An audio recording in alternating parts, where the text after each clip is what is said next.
be the worldwide. Back. Pre-work.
Tell me that you'll be there, baby. Tell me that you'll be there, baby. Ooh, I've been fighting demons and I need some love. Tell me that you'll be there, baby. For me, for You me. heating up, Lavish?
I've been fighting demons and I need some love. Tell me that you'll be there, baby. Tell me that you'll be there, baby. Ooh, I've been fighting demons and I need some love. Tell me that you'll be there, baby. For me, for me.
I've been fighting demons and I need some love.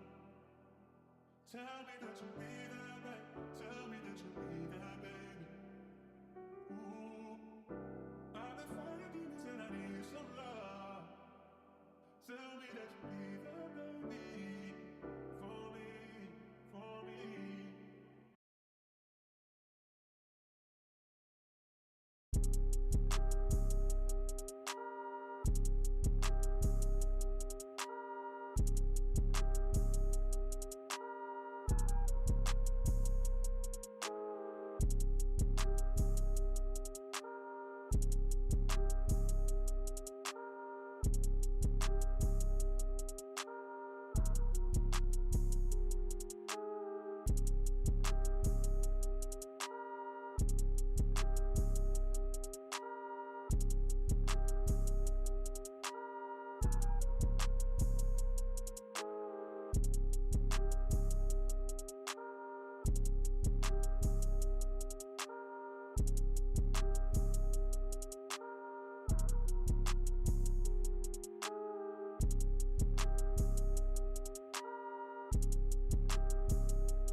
that was ill.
Yo, that was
Yo, that was ill.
I'm from that dust on that floor. I was a nigga you could've trust, nigga. Here would've got bust by my nigga. Felt that cup, fuck nigga told. In my hood, it ain't no luck, young niggas keep moving rough. Niggas really don't give a fuck, swear it's a cold change. You ain't really stepping your own, nigga, hit you close range. They ain't giving no welcomes, you ain't did this to the dope game. They just keep discovering all them bodies tied to no names. Parents with on cocaine. Them niggas beating down them bloods, he turned the flame on. Death of my cousin made me lose and I can't aim wrong. Trying to find somebody else to blame, let's get this pain gone. Said it's still a couple fuck niggas I gotta rain on. Young nigga, hang on. Too many lies in your ear, they don't despise, they just feed. Cause your bank loan, wrap them pies in the bowl before it's ready, bitches sold. Niggas switching on them codes, getting too hot, don't get your name on. Please don't get burnt by that red. Cause a fool will put them stones in your head, yeah. Streets on lock, nigga, we cut them up and drop off. One false move and take a top off. Reach into the harvest, dig deep cause you the hardest, ayy. Please enjoy the rain, don't let the change look obvious. Tired of all the politics and mention anger. Hey, money will turn a nigga to a stranger. They got it out for me, so indecisive with my pal, just keep this trap bubbling. This for them late nights, dealing with them great rice with fake rice. Race pice, hate why, really why you play nice, your heart fade. Still smiling on my dark days, causing too much damage, screaming the manager, you had to part ways. Don't need love, young niggas stay focused in them blessings, they gon' creep up. Different ties to monetize, but they gon' see us. Cut your sunrise, deliver broad shit on the rap burner. Some niggas ain't meant to see how them racks turn up. Show no sympathy, he need a back warmer. You gon' remember what that cat stumble. Play with that cheese and get this trap under. 7 me a clown, diving in this water, fuck nigga, ready to drown. You subscribe to be a menace, you gon' exit the clouds. Only raining for the moment, don't be the next to be the cow. Giving no fuck nigga flowers, I say please don't get burned by that red. Cause a fool will put them stones in your head, yeah. Streets on lock, nigga, we cut them up and drop off. One false move, take a top off. Reach into the harvest, dig deep cause you the hardest, ayy. Please enjoy the rain, don't let the change look obvious, ayy. Tired of all the politics and mention anger. Hey, money will turn a nigga to a stranger. Hey, addicted to the hustling, I ain't really seeing no stop signs. Watch them out front of these hoes, they playing cold, they like to drop down. But you ain't been on them toes, nigga, we send them through them hotlines. Fuck, they talking under the scope, nigga exposing, I'ma draw down. I'm fit to be one of the coldest, nigga, you can't control us. Took me on the trailblazer game, focus out and found the clover. Blossom one day, you see the sauce stage, you sell the lotus. Forever paid roller, bitch, I'm a boss and you can't even cope it. Reaching up for the stars with all my flaws, God holding my hand. Ross told me about a dip, don't put yourself in a trance. I ain't holding on to my little drip, I done developed my stance. Too many niggas behind the wall, spend too much money on stamps. Just see the ego, look through the peephole. Niggas be fairy tale, thugging nothing but some creep hoes. You couldn't hold your own water, you need a Lord, we know. Making deals to duck the time, you was a hood hero. Fuck you, please don't get burnt by that red. Cause a fool will put them stones in your head, yeah. Streets on lawn, nigga, we cut them up and drop off. One false move, take a top off. Reach into the harvest, dig deep cause you the hardest, Please enjoy the rain, don't let no change look obvious. Hey, tired of all the politics and mention anger. Hey, money will turn a nigga to a stranger.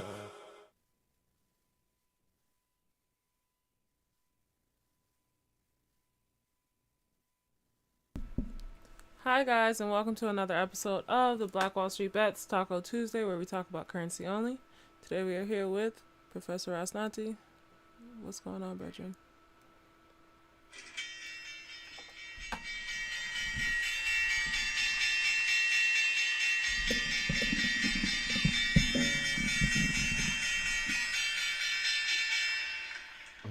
Hey, shout out to this one commenter. Every time he hear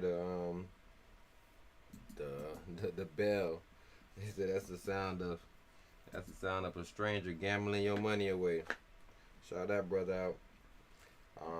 I don't know if that made him scared, so maybe he's not investing at all. But maybe he's saying, "Yo, I'm investing my own money. I don't even listen to the sound." I don't know what Brett's saying actually, but I just thought it was funny because I already know that thought. It's like, man, gambling my money away.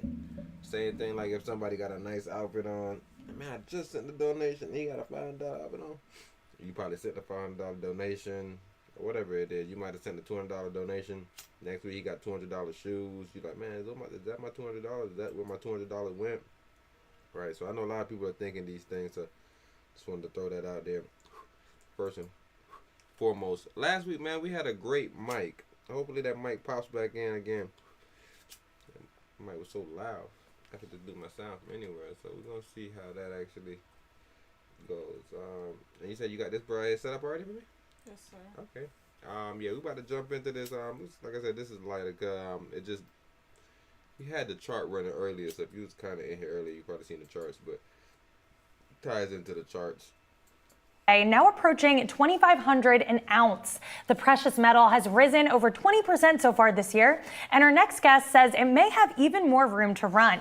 Joining me now is Mike McGlone, senior macro strategist at Bloomberg Intelligence. Mike, thanks for being here. I want to start on the catalyst for this run-up that we've seen in gold, and there has been quite a few, but what's really fueling this rally in your view, and is now still the right time to buy?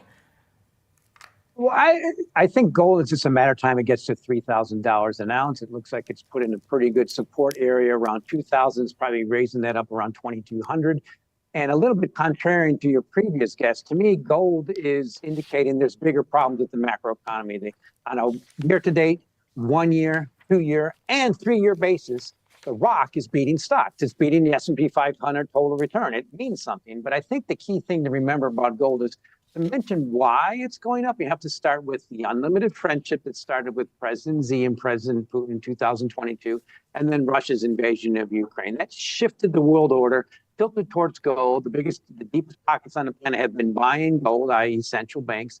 And one thing that's been significant has been big outflows in gold. ETFs have been selling, but just the last few months, they started turning upwards. So I think what people are realizing is this risk-off asset is probably likely to continue, particularly if we tilt towards the U.S. recession and U.S. bond yields. Looks like they're peaking from pretty high levels, just looking at things like 200-day moving averages. Mm-hmm. So you said you see gold quickly approaching $3,000 an ounce. When do you think that will happen? And is that the ceiling for you? Where do you see gold pricing, the ceiling topping out?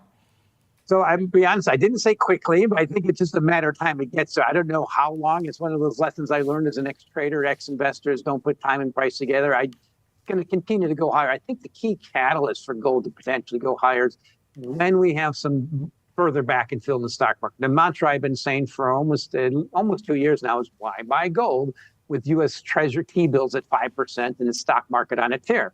Well, that seems to be shifting. And one key indicator is volatility. Look at the VIX volatility index, the 200-day moving average. It's bottoming right now in the process of bottoming from the lowest level since 2018. So stock market volatility is mean reverting higher. Stock market prices are probably reverting downward a little bit for this elusive recession that hasn't happened yet. And gold has been the main outlier. So I'll end with this. The Bloomberg Commodity Index on a 1 year basis is actually down. And you mentioned gold's up almost 30%.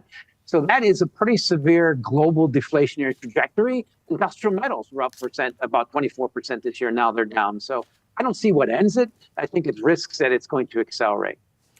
Looking at some other commodities there, you see oil falling further this year. Crude is up just about 8% since the start of the year. So what's your thesis behind the drop there and where you see oil prices going over the long term? Oil is succumbing to the high price cure that affected natural gas. It went to 10 and back down to 1.5. Affected corn that went up to 8 and back down to 4. Soybeans that are dropped below 10 today. It's just a matter of time. We think it gets near or below its cost of production in the largest producer in the world, which is the U.S., around $55 a barrel. What's holding it up right now is obviously geopolitical issues. OPEC has been a major pulling off a major amount of supply, but that OPEC excess spare capacity is roughly matching the excess of supply and demand out of the U.S. and Canada. So OPEC, to me, crude oil is a bear market, but one issue is the hedge funds are on top of it. Managed money net positions have sold out completely in Brent and petroleum, the lowest managed amount of net longs in petroleum positions in our database since 2011, which is somewhat of a buoyancy factor for crude oil. But to me, it's a matter of time it gets down to that low price cure, particularly if the U.S. stock market rolls over with higher prices and lower volatility. You need some kind of supply shock. And if we do get that, it spikes crude and accelerates a global recession, which is what we're seeing for most other commodities. A lot to watch there in the commodity space. Mike McGlone, senior macro strategist at Bloomberg Intelligence. Thanks for being here. Gold climbing higher today, now approaching 2,500 an ounce. The precious metal has risen over 20% so far this year. And our next guest says it may have even more room to run.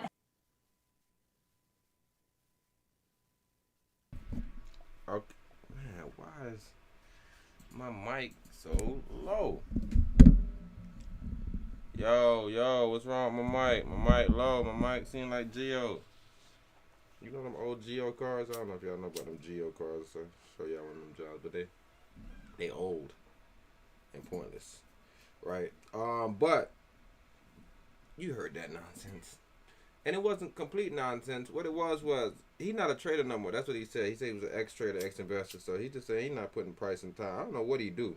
I just missed his whole everything he did because I'm not a respecter of person. I was just more so trying to figure out what was he saying, and everything he said sounded very, very crazy, and it sounds just like what they always say. Something is going up. We don't have no time frame, but it's going up. Okay. So what does that mean? Like, what are you telling me? You saying I should buy? You saying that there's a pullback still and stuff? What are you saying? Then she said, "Oh, so you saying that you seeing it moving up right now? Type time." He better say, "Nah, that's one thing I learned. I don't put prices and times together." Okay, nothing wrong with that, because I always say people shouldn't be telling you when stuff, because that's not how it works. You got to look at the chart. There's different readings. You might get a 4-hour reading. Something you told me 4 hours ago probably is not true 4 hours later, right? So that's always interesting. So he made a couple of those points, and then he said, "Yeah, because this was going up and that was going up." That's what. No, it's not what it's about, bro. People are trading these things, bro. That's all they're doing. They're trading these things. So gold has never been in the yearly uptrend in a little minute. So now we hit our yearly uptrend. We had our crossover. We had everything. That's what we did. We retested our previous high, which was it was 1800 initially, and then we fell from 1800, went back down to 1600, 1500. Then we shot back up to 22s. Then we fell back down to 16s, damn near. Then we shot back up to 24. What are you talking about, bro? What are you saying? Right. So this is the same thing that kind of happened to Bitcoin. Same thing that happens to anything, right? It pops up, pulls back, pops up again, and you like, yo, it's gonna keep going up, and then some idiot comes in and say, yeah, it's going to 3,000. At least he did a justification where he I guess he didn't give any time limit, so he could say, yeah, I was talking about from 6 years from now though. Right? So he can kind of scapegoat himself out of this one, but I don't because why is 3,000 a number? Why is it not 3,200? Why it's not 4,000? What is so? What stops it at 3,000? Is there a number that you qualify and you're like, yeah, bro, if we get to $3,000, that mean that such and such amount of people, what does 3,000 even mean to you? Right? So even when I heard those numbers, I'm like, see, this is what I'm talking about with charts and trading and everything. When people just come in and just make arbitrary numbers up, why is that even an arbitrary number? If you come in and say, yeah, I can see it going higher than, I can see it going to 2,500. You can say that makes sense. Last time went to what, 93 or 83, one of the two. If it go retest 83, 2,500 is an easy John. Now, if you say, yeah, I can see it going 2,500, 500, or 2,500, 2,000, whatever you may say, it's how did you get so specific in that area? Because there's nothing there. Now, if you're saying it's just going to go right over the all-time high and just set a new high, then you say, yo, it can go to these numbers because it's setting a new high. But then how do you get 3,000? Why does it have to go all the way up there? Why can't it just go to goddamn 90, 98? Not even go to 2,500. Just go to 2,498 and just fall. Yeah, that's what I'm saying. Just even throwing out the number is what I'm actually so scared about. It's but that's not on the charts. It's just one of those, what do you call it? Those milestone numbers. Trying to bait you in. So this is like a nigga trying to get him 100K subscribers for his birthday. Or even on Earth Day, when you tell a bruh, oh, I'm about to be 50 years old. It's dang, you made it to 50? But if you say, yo, I'm about to be 50 and a half, it's okay. Who cares? So I think that's what it is. It's really just a headline, clickbait type thing. You just say numbers. Just say flat numbers. That be going to 25. You know how people feel about milestones. Oh, yeah, that be going out. Oh, yeah, this is 30. Come on, bro. But, yeah, I definitely see what you're saying. They love the presentation of it, so to say a number, I guess it's real presentable, especially it's predatory. The devil busy, so don't fall for it. But especially in the sense of a clickbait, right? I heard somebody even speaking about that earlier. Dude stood up and was like, "Yo, I see you here, but one of the bros that be selling you out on YouTube, he in the audience. How you feel about bruh?" Let's say, or do you think that you and Brad gonna ever collab? He say, yeah, man. By the time I start collabing with Bro, I'm gonna collab with a lot of other people too. But if you listen to Bro video, Bro wasn't selling me out. That's bro exactly. Like if you listen to the first 3-4 minutes of the video, he been praising on my name. That the title that you read was clickbait. So I don't know if you even watched the video. Cause now you're trying to cause more dumb beef, and I already watched the video. The video said nothing about me being bad or nothing. He made a statement and then said why it would be bad for other humans to work out like me, and explained all this thing about I'm a genetic freak. And what are you talking about? So right, so that's also the concept, right? When you start looking into something more, when they say, "Yo, it's going to 3,000," you might look into it, like, oh, okay, I can see it going to 2,800. You can have these numbers, but when you really look into it, all the arbitrariness of it goes out the window. Cause like you actually know, it's like, oh no, it's right here. I seen the previous high. So we're gonna go over this previous high based on this, and based on how much RSI legs we got, based on how much MACD legs we got, whatever legs you may be looking at to say, yo, we still got legs to run. It's like seeing somebody run a 200 and be like, yo, he kind of jogged. It should look easy to him. He can run a 400, I think, y'all. Like that's kind of the concept that we're doing, but not just to say that it's going to 3,000 and it hasn't even got back to any number and has like, I don't get that concept. And then people say, yo, it's holding these. It's not holding nothing. It hasn't been the weekly downtrend actually yet. It hasn't been the monthly downtrend. So it's not holding anything. It's just testing daily. So yes, it's going to stay in the 2,000 number because it's only daily tests. But when it get to weekly tests and monthly tests, then you start seeing, oh snap, we're going back to test 1,600. Quarterly tests, we're going back to test 1,598. Like all these numbers start coming back, and you like, damn, I thought it was so far. I'm like, you felt you done got robbed. You let that headline prey on you. And they tell you about resistance. We got that's the main thing he just said. Yeah, we built up some resistance around 2,200, around 2,000. These seem like the levels that we stable at. We're not stable at no levels. We haven't done any other tests to test the other levels. You can't just say, yo, we've been in nothing but weekly tests, bro. Seems like we holding 2,000. It's like, yeah, because we didn't break into the monthly downtrend yet. So you saying we holding something, is that not actually conveying a message? Because once we stop holding it, did you tell me that we're going to get into the monthly downtrend? Because you made it seem like that number that I bought at 1,600 or whatever could never get touched again. That's how you kind of set it up for me. So now I'm sitting back like an idiot instead of being like, nah, you need to take your profit. You sitting back like, nah, bro, what, bro? I'm way out of touch zone. What you mean you out of touch zone? There's no out of touch zone, bro. These are fake numbers. Once they go back and test your monthly, you bought on the monthly? Okay, cool. Cool, I know how long you been up. You said you've been up the whole year. 12 months, basically. Cool. Wait for your damn monthly test. And you're going to see how quickly that number that looked impossible for people to see again, it's right there in your eyeballs. Right, so once we start really being able to read these charts, it's like right now based on our setup. Matter of fact, I can show it to you. I haven't moved anything. But based on our setup, anybody that's looking at this setup, just say, yo, based on the setup, that's like an easy pass for them boys. Right? That's how simple it is. It just looks so small and easily defeated. Yes, sir. Right, and then now you go to the daily because you're like, oh, what's gonna happen tomorrow? And you say, what is the daily doing? Is it consistently going up or did it curl down? I can't really see it. It's consistently going up. Okay. It's currently at 75. It was at 51 this morning, 75 now. Okay. And if it does the 3 green candles over that super trend. And the weekly started off at 51. Where's the weekly at? Is it still at 51? It's 57.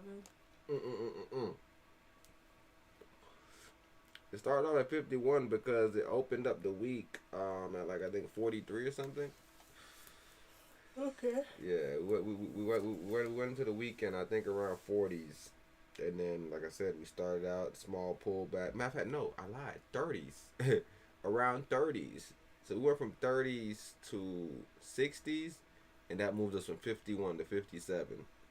Right, so that's kind of how it happened. Like you'll see the movement in the moves, and based on us being in the weekly uptrend, even if like the way I'm seeing it, even if they do a pullback, I couldn't see a pullback happening. Maybe it could happen on Thursday randomly.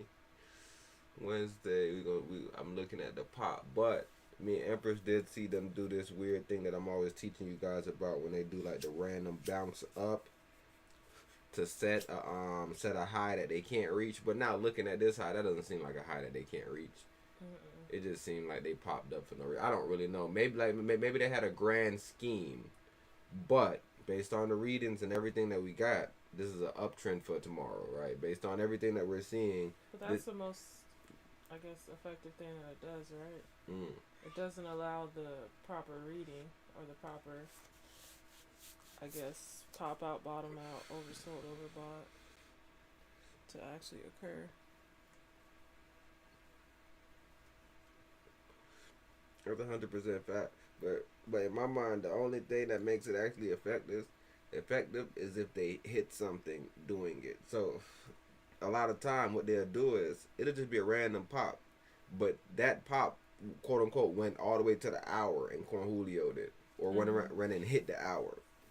Right. So now the hour got hit for no reason because now it's still going down. So what you're saying is 100% right about it. It'll mix up your readings where you'll be like, oh man, it's a sell, but then it'll turn into a buy because that random pop up that happened at 12 or whatever, you feel me? A random drop down that happened at 12 or whatever, and now you're like, damn, we was just going up, but damn, we just hit the hour. That's what I was waiting for. Now you have a big red candle now coming down on you. That was just a small green candle building up.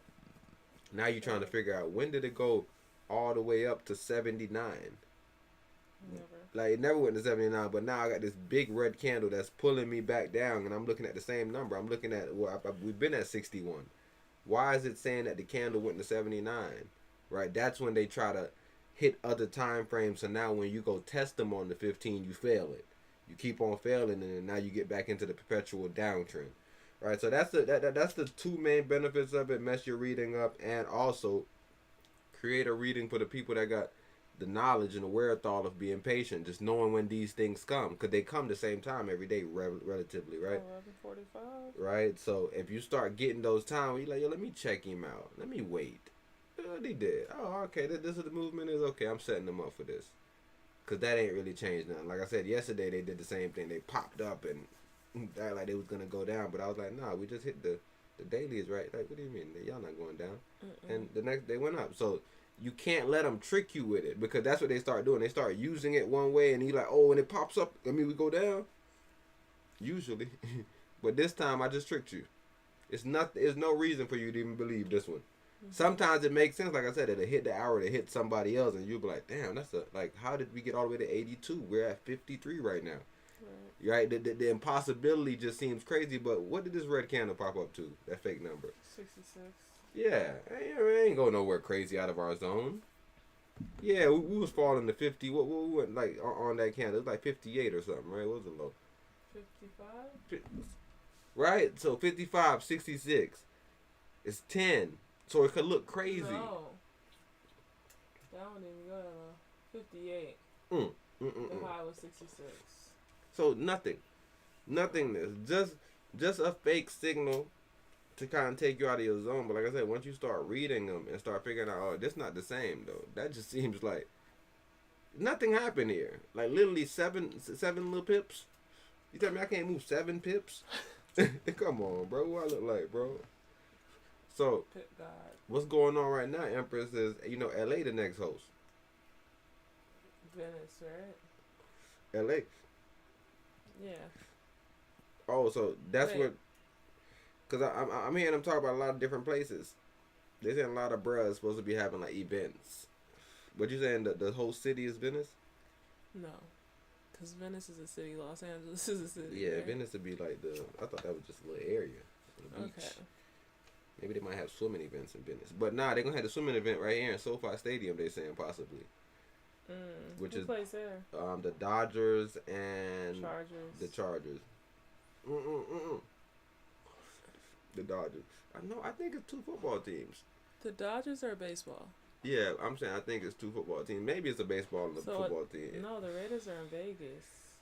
It might be it's not the Raiders? It might be the Raiders and the Chargers are right there for sure. We see the logo. Let's see. Let's run this clip.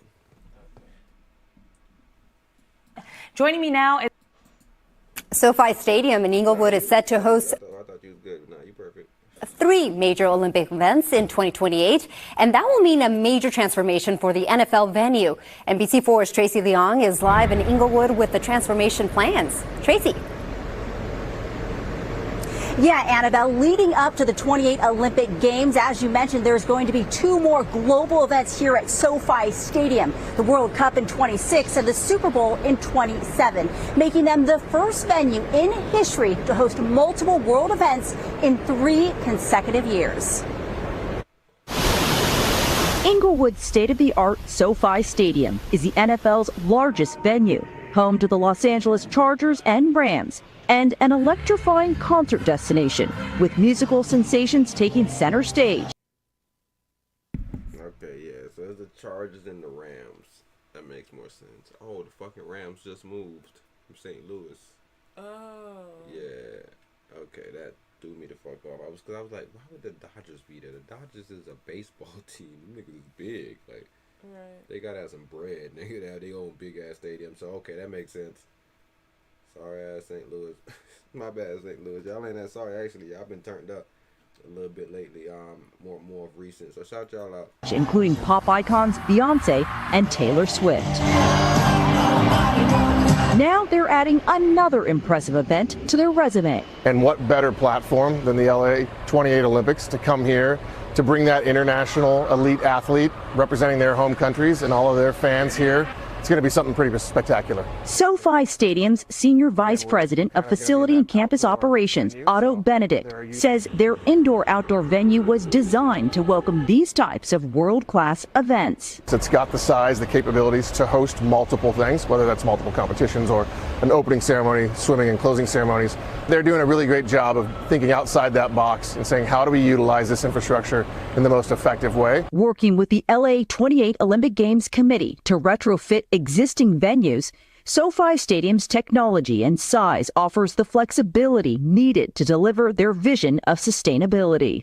In 4 years, this 100,000 square foot field will be completely transformed, making SoFi Stadium the largest swimming venue in Olympic history. This rendering shows their plans for 28, showcasing their ability to convert their stadium into a swimming venue that will hold about 40,000 fans, more than doubling the typical seating capacity for this competition.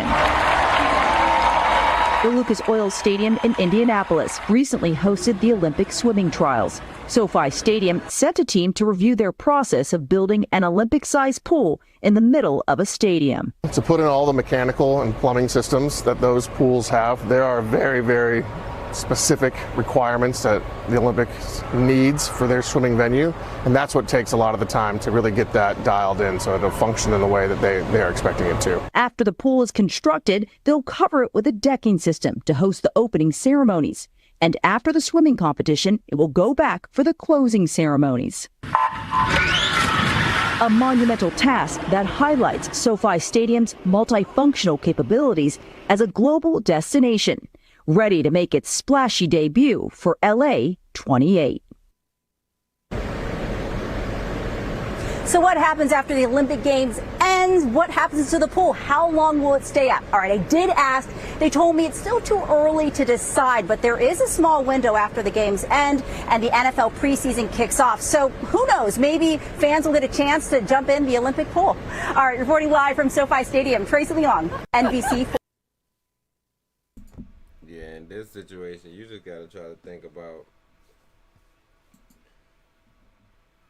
what they doing with the pool. Cause they're gonna throw it away. Like they're gonna move it to like what they gonna do with it though. Bro, once they break it down. My initial thought was, all right, did they see the traction and like ratings that swimming got from the 2024 Olympics, and they're like, yo, we need to start doing swimming johns. What you mean? They But gotta then- do a swimming john at the Olympics. Huh? They're hosting the Olympics. They gotta host swimming. Yeah, but then I'm saying I read the headline alone by itself. So Okay. now I'm hearing everything transpire, and now it's a whole nother thought of like, y'all got 2 NFL teams playing in this John. This John is Summer Olympics. Football comes literally August, October, and y'all are about to do what? There's no other facility you guys can host a water-related event? Yeah, I just feel like they said they already tested the concept. They got a proof of concept. They built some shit in the middle of Indianapolis. built some shit in the middle already. They middled it out. Whew.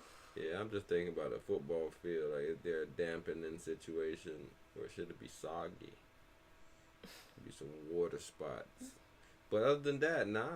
This like, And then go on ahead. top of that, LA doesn't have a good water system in general. There's always shortages and different stuff. They always telling people don't water their plants and use their sprinklers. Man, put some rocks in your grass. Yeah, the reason why it makes sense though, because it's a big ass stadium, bro. We gotta use it for something. Right, that's the main thing. They're Can't just looking at host football. seating. Can't just host football games, bro. And where's basketball gonna be? Staples Center? Yeah, but you know, every it's a couple Crypto teams. Arena, my bad. It's a couple teams supposed to be getting new arenas. It's a couple teams that's supposed to be getting new arenas.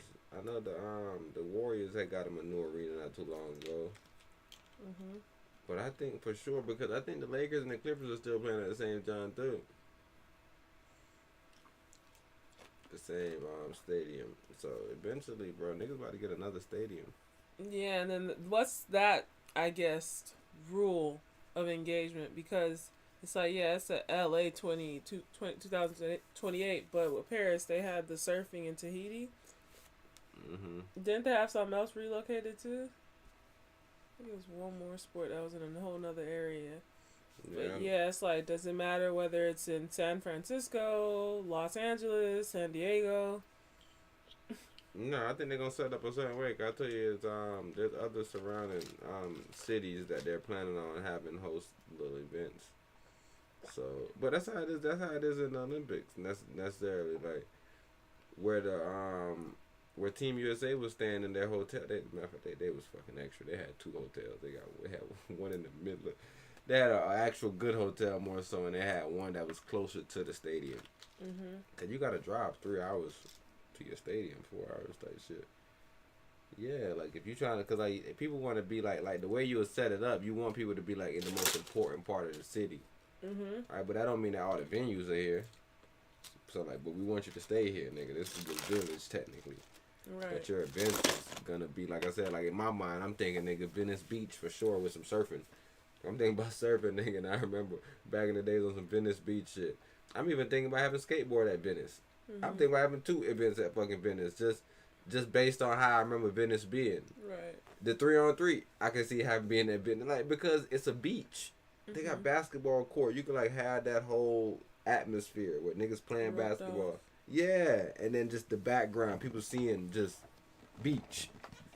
Like I feel like that's you feel me? I feel like that's something they could bring. Like I said, there's a lot of little proposals and renditions that they've done so far, but I said, LA ain't doing nothing good. Nobody's doing anything good, especially. But I always think it's very resourceful and it's very business savvy to reuse your jobs that you already got, cause they gotta be used. You gotta just make a new shit. Hey, no, just make a new random fucking swimming stadium. No. Right, so Definitely repurpose before y'all go and build another. and they saying that's what they mainly doing. Empty As far as arena. the going forward, that's how they're recruiting their bros. Which I don't really like that either though. Cause what that does now, like it takes other people out the game. Cause like, what if bros ain't got no stadiums? Like, nah, man, we looking for people to repurpose stuff now. It's like, bro, but we ain't got none. We looking to build a venue and bring people here, like Zimbabwe. Like, what if an African country want to host some shit? Have they ever hosted? I couldn't imagine. They ain't got no basketball courts. They don't got no big ass pools. When I say Zimbabwe, I'm just saying the continent of Africa in general.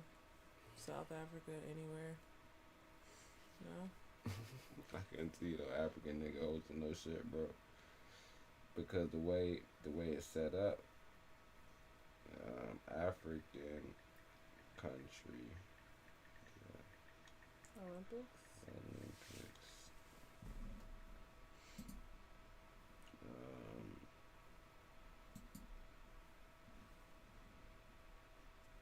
Yeah, Egypt is looking to bid for 2036 and 2040 Olympics.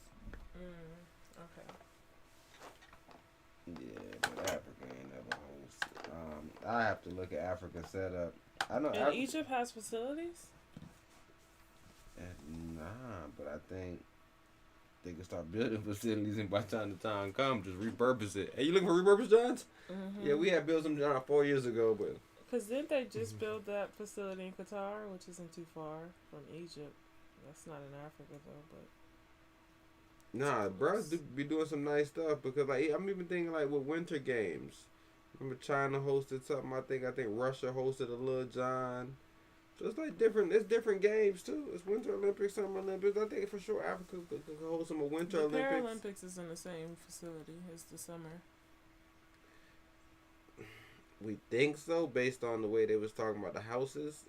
So I don't know, like, well, how far would they put them? You think they'll put them on a whole nother John? Like, I feel like they'll let them use the same John. Right. But you know these people, bro. Facilities need to be used. So it might be somebody with a bid like, yo, I already bidded on the Paralympics one. I had Paralympics basketball. Mm-hmm. Like, nah, bro, we doing it here. We just did, nah. Mm-hmm. You feel me? So maybe contracts, different things will come into play, but yeah, it looks like it's very interesting when you see people do these bids, especially when you hear about all the negativity that comes with hosting one of these games. But I tell you, it's the new repurposed era, so maybe, like I said, maybe we'll see.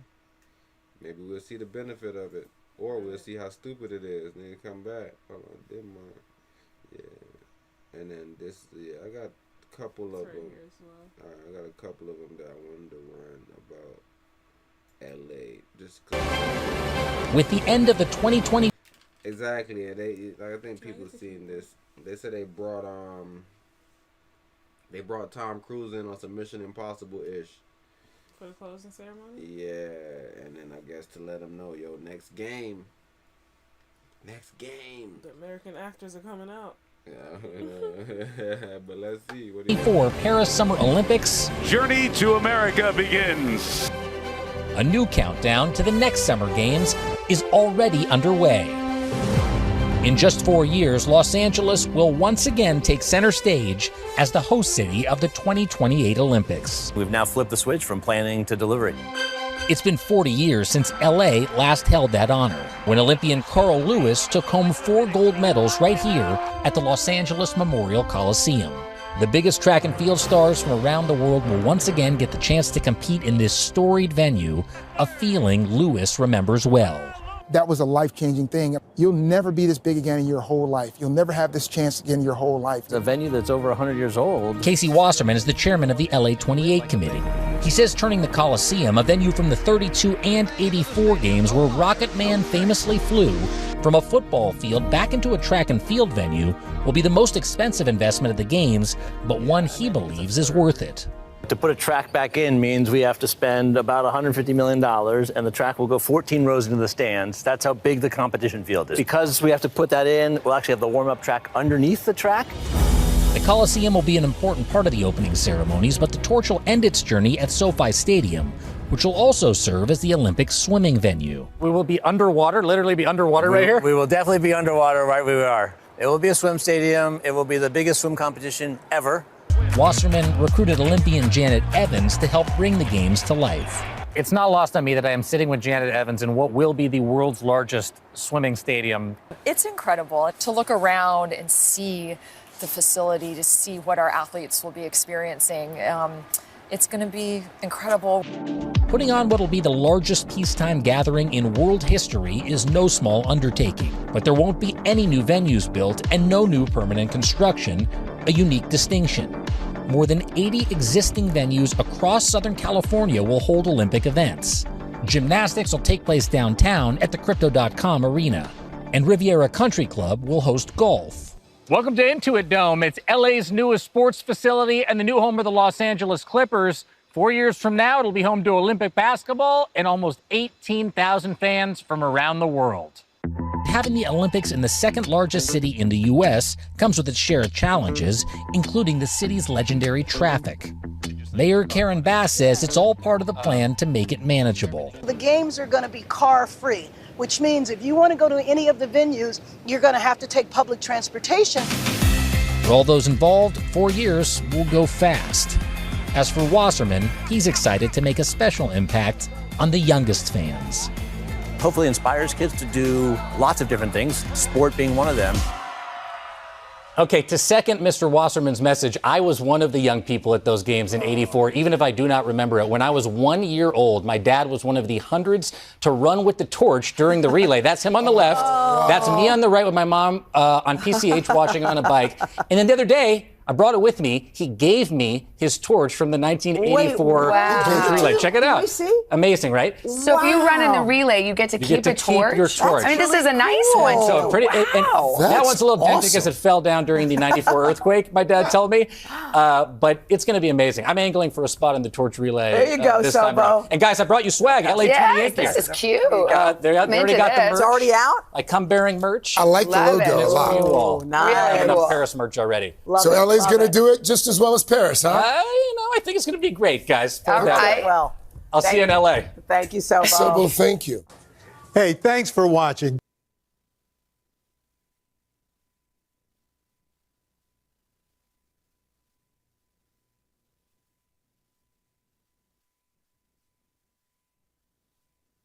Hey, what's up, guys? John here.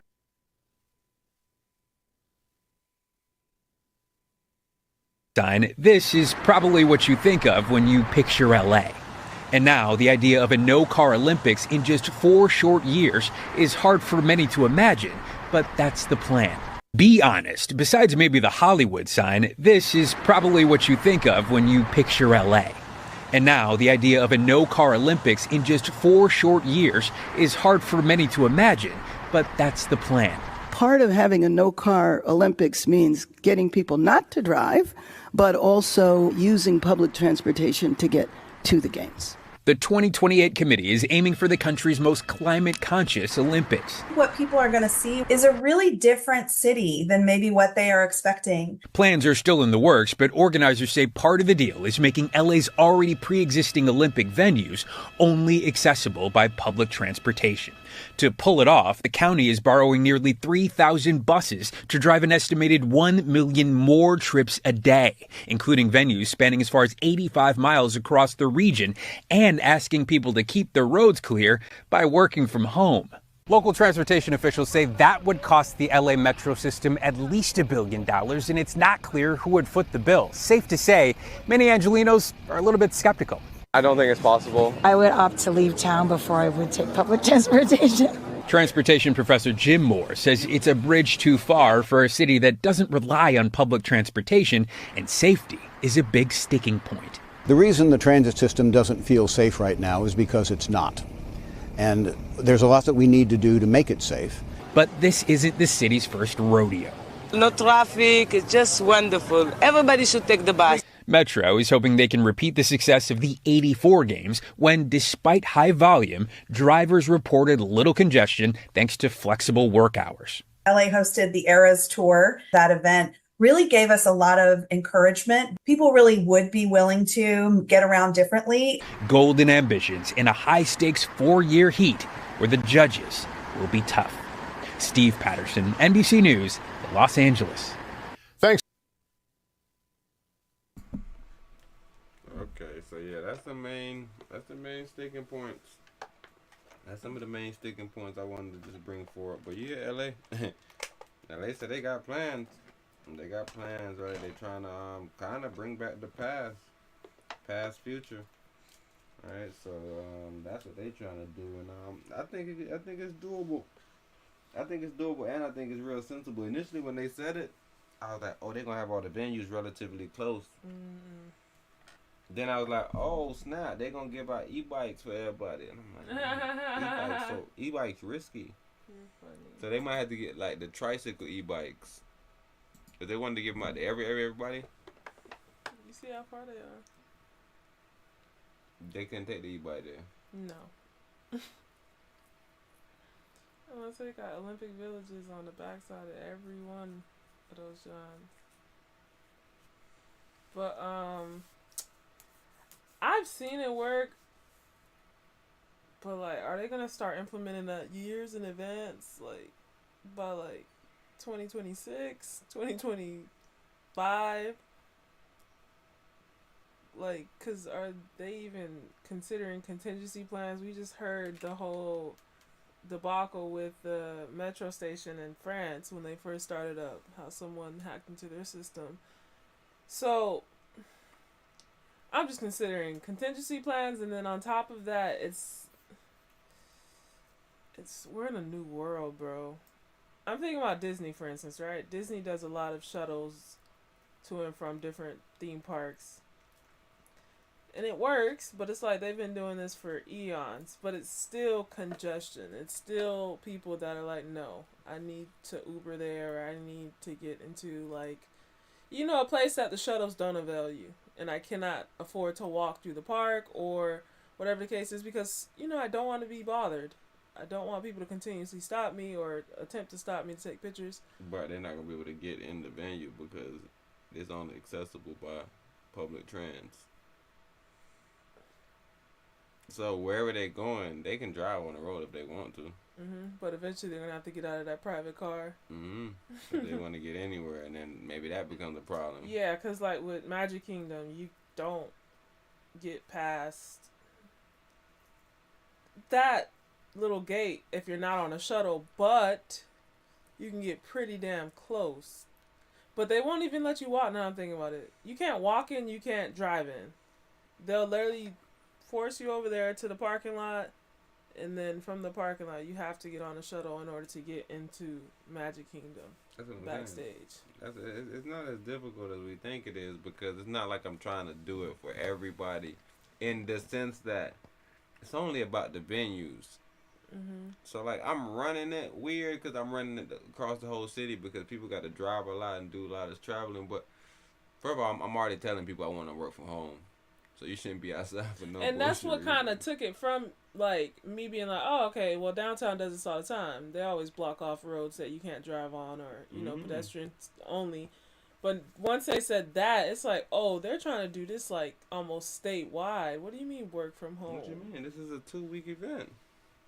Oh, for 2 weeks? Okay. Yeah, it's 2 weeks. It's Olympics. Okay. So, yeah, this is, and then not to mention the Paralympics. The Paralympics might make it about 3 weeks. Right. So yeah, I think, like I said, I just think that it could be done, especially if people, just on the simplicity of it, like, nigga, I want to work from home. Da da da da da. Like, who's the? It's like what, Elon? You just forced us to come back. Now you telling us to go back. Yeah, that's what I'm trying to figure out. Who's the complainers besides probably like the bosses and shit. The big heads being like, nah, I don't want them brothers at home. I want them at the job. And now the government being like, well, too bad. They got to be at home. We'll fine you. Yeah, and exactly. If you want to bring them to work, da da da da da, they got to da da da. So, like I said, they can make it good for both sides. I think this is very, I think it's very unique. I don't like this whole green agenda, though, that y'all got behind while y'all doing it. But I like it, though, on the face of it, like on the simplicity of it, where it's like, yeah, bro, switch it back up. Why we don't have, even why we don't have people being viewed? Why is it a situation where you want to be in your whip and be, like, bro, no, bro, get out of here, bro. Like I said, the athletes, they should be able to do it. They should have a decal. Right? There should be some people that have a decal. Because like I said, if you have to go to the event, then you may need your vehicle. If, like, I'm saying if you're an athlete or something, but like if you're a part of the public and you're going to like the event, it's just like going to Disney. It's just like going to a basketball game. Like if we route all the fans through the back of the building, you can't be like, no, I'm going to the front of the building. Like, no, you're a fan here, bro. But the athletes, they can go to the front of the building. They can go to the back. They can go to the side of the building. Like, get in the building. Yeah, it might be difficult because it's some dumb bro at the front that maybe he don't watch sports at all. You like, who is you? Where your ticket at? Like, you can run into that. That's why we want you as athletes to come through such and such. We want you to. So everybody has a process, and if you want to not go through the process, then yeah, you're gonna have to deal with the consequences. Whatever it is, it might just be a little hindrance of your day where it's like, yo, you in the car? All right, well, cars gotta wait. Yeah, we got all the buses coming. The buses got fucking priority. Yeah, bro, buses coming, bro. Get off the side. Get off to the side of the road, bro. Then you're gonna see a bunch of cars on the side of the road, and they're gonna be like, yo, tomorrow I'm not gonna drive. You feel me? Maybe it might happen. Maybe some people try to make the situation difficult, but I'm just saying, I'm thinking, if you make people's life difficult, they're gonna let somebody life gonna be difficult. You're saying buses, fair enough. When I think of the other one though, it's like, ugh. That sounds like something that can be compromised. That's my problem in LA though. They're not necessarily known for public transportation. Like I've never really heard that be a thing in LA. Wait, but quick question: don't they have a movie based on the guy who died in the public transportation zone? In LA? Fruitville Station or something like that. I don't know if that was in LA, but yeah, that was one of the. That's the movie that Michael Blackson. Michael B. Jordan. Imagine that shit. Oh gosh, that would have been a funny ass movie. Why are you trying to kill me? Why are you trying to kill me? Is it because I'm black? Yeah. Michael Blackson. But yeah, I feel like for sure it had to be that area, close to that area. I feel like it was some gang type shit going on too. I never watched it though, cause I ain't gonna tell you, I ain't gonna lie to y'all. When I seen Fruitville Station, I was like, oh, it's the gay movie. What? Yeah, I thought it was for Fruitville Station. It's like, bro, oh god, that's not even a concept they use in movies. But yeah, even just seeing that concept, now I'm thinking about it, I was confused. Like, wait, they got trains in Cali? Like, I didn't even think, California in general, let alone Los Angeles or any of those people. But when you think about even Florida, they're starting to do like the Sunrail and all these different types of public transportations. That I guess they've been here, because when you go down south, Miami. It's not about been here and not been here. It's about usage. So Florida is known for people riding public transportation. For real? That's what we're known for.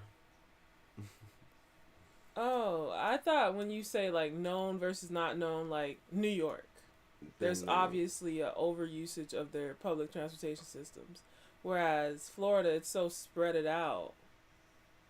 It's like they only have transportation systems in certain metropolitan areas. But in Florida, your license get messed up a lot.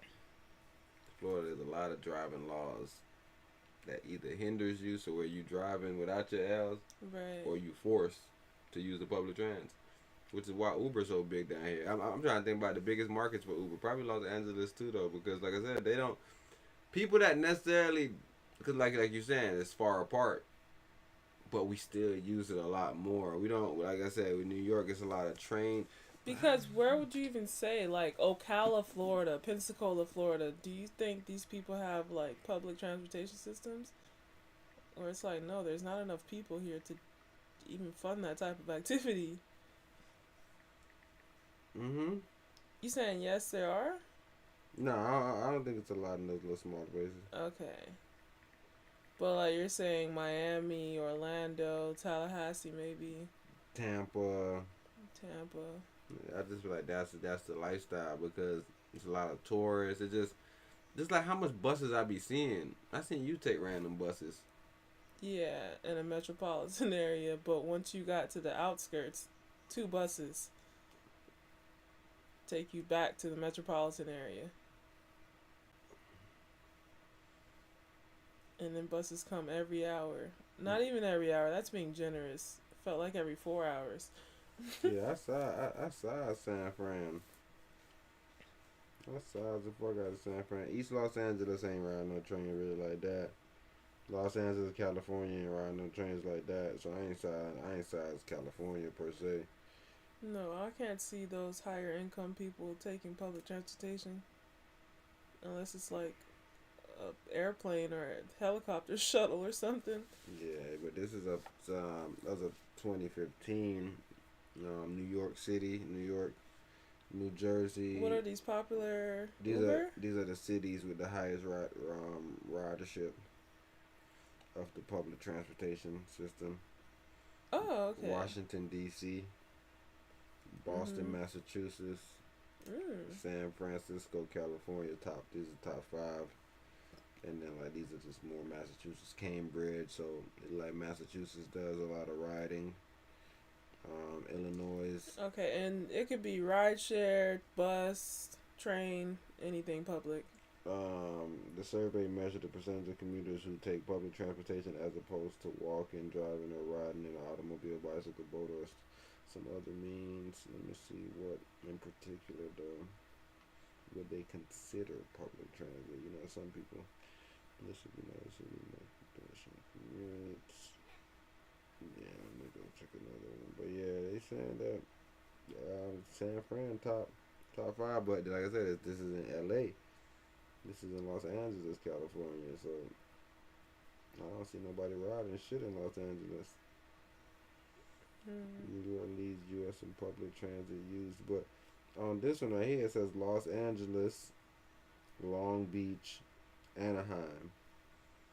This is 682, which they're second. They're higher than Miami, they're higher than Seattle, they're higher than Boston, they're higher than San Francisco. I don't really. Oh, this is 2014. Then, yeah. So, yeah, maybe, I don't know. This is weird because it's 2014 and the 2015 one that we checked, Los Angeles was extremely low. And the brother that spoke on Los Angeles, he said, bro, our shit suck. This shit risky. It's just deadly over here. Like, every time you ride one, nigga, you got a chance of dying. Yeah. But Kenya is the highest with public transit. 63% population uses public transportation. Kenya? Russia is 57%. Venezuela 56%. So yeah, top 10. The last breath is Chile.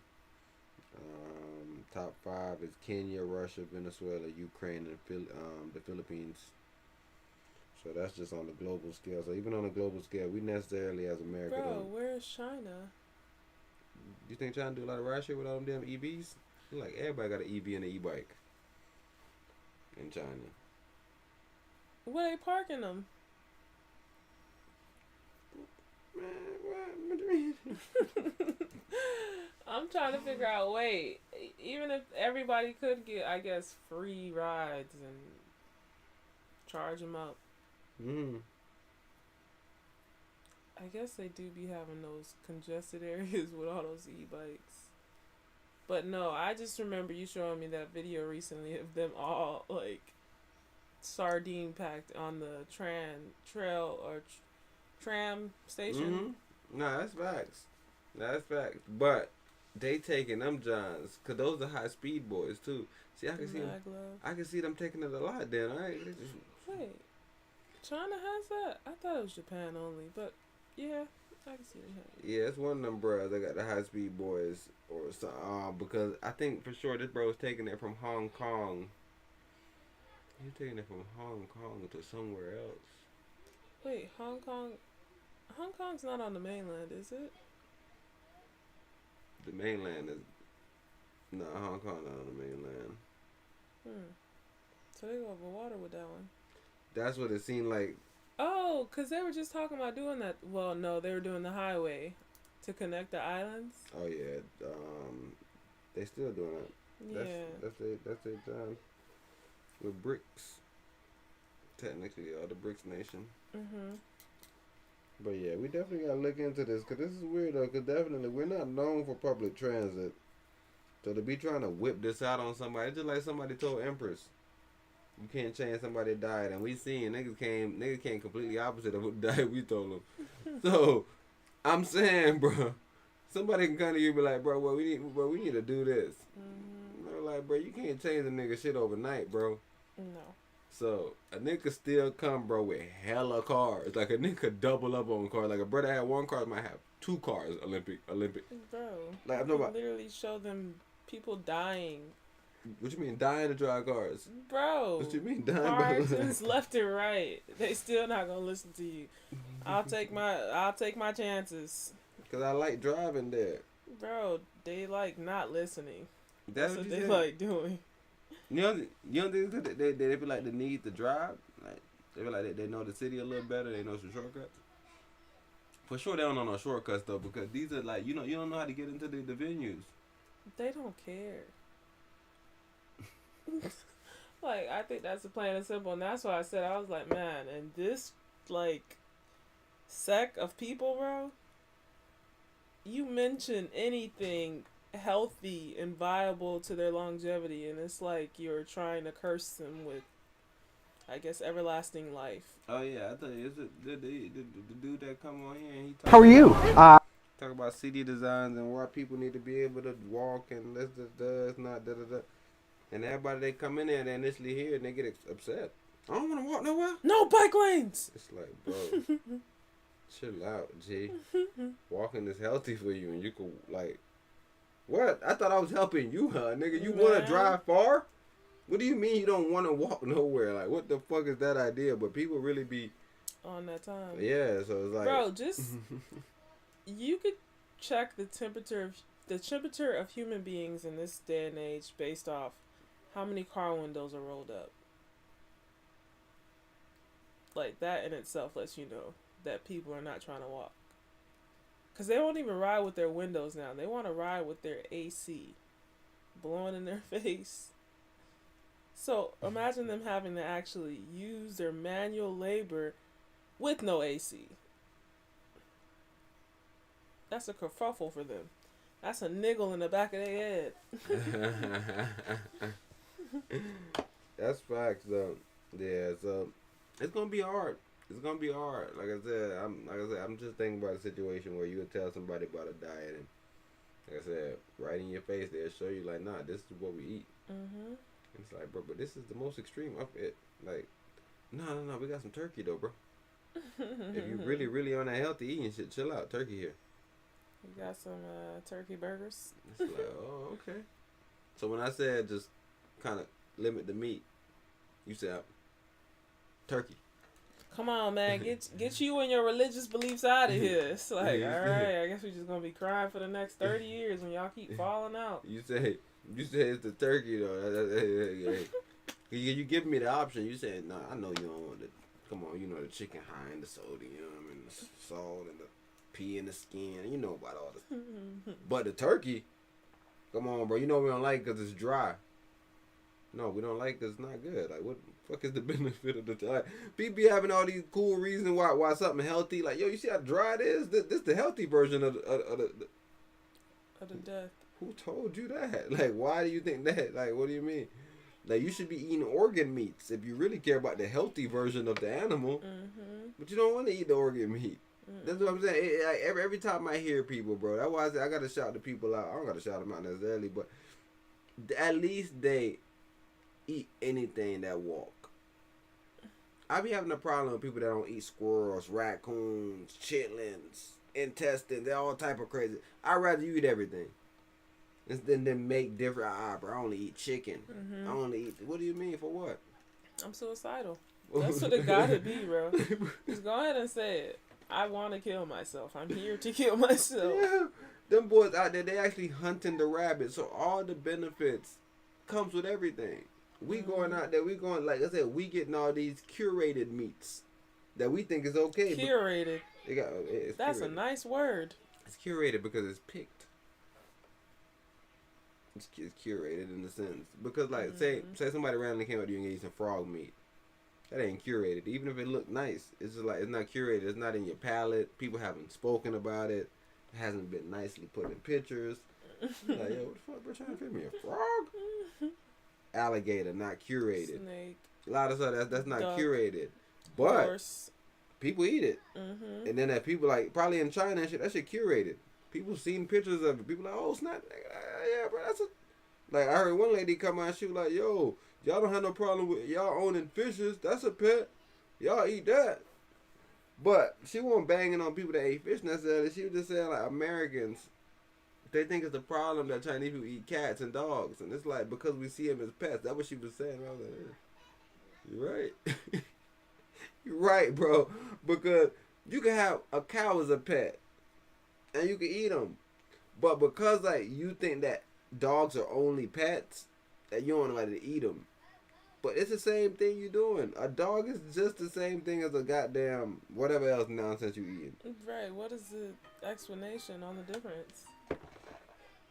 It's just when you in America, the normalization. You gotta be curated, bro. So somebody come to you and tell you about something that you've been curated to see as a pet. Is it like something that you've been curated, like a black cat? Mm-hmm. It's already curation on black cat. You can be like, nah, but it's a good luck cat. Come on, bro, you tripping, bro? Good luck cat. This is a black cat, dude. There's curation on everything. That's what I'm saying. So like when you come from America and you already curated with animals. That's what I always wondered. Did they get Asian and Haitian like mixed up? Because for a long time we were attributed with eating cat, and I haven't ever witnessed it. No, I just think I just think it's because maybe some people live next to some mean Haitians. Mm-hmm. And they probably had like a dog or something that kept going over there. And maybe one day Haitian bro killed the dog or did some stupid shit, threw it away.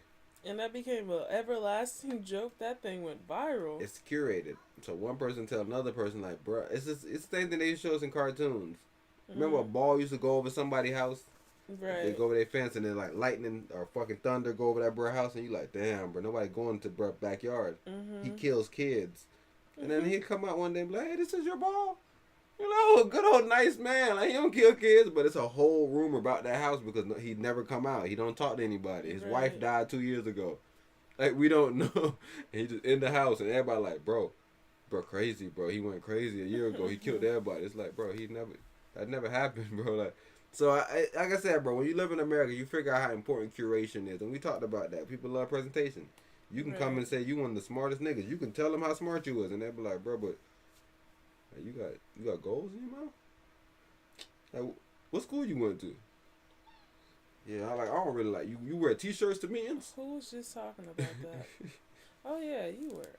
You were saying as far as Israel using the cannabis, or I guess synthesizing it to separate the THC to CBD and using the THC for mental health issues. No.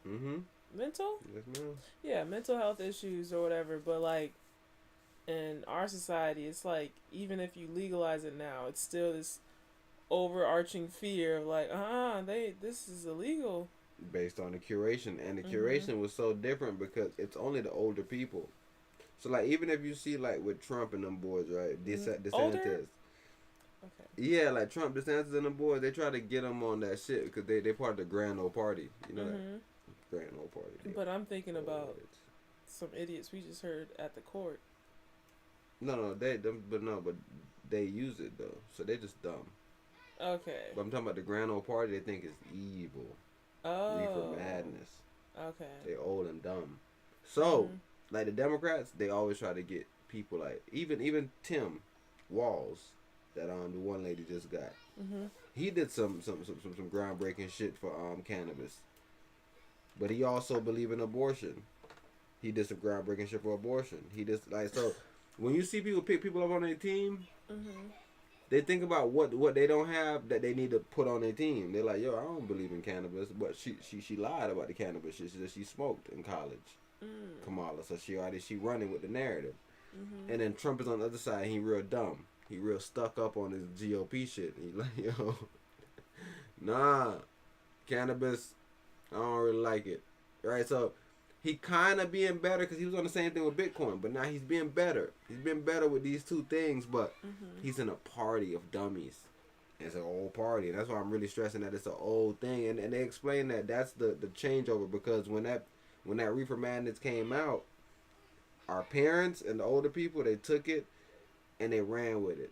Not our parents, but like the parents older than our parents, so they parents, nigga. They took it and they was like, yo, this is the devil lettuce and all this crazy shit.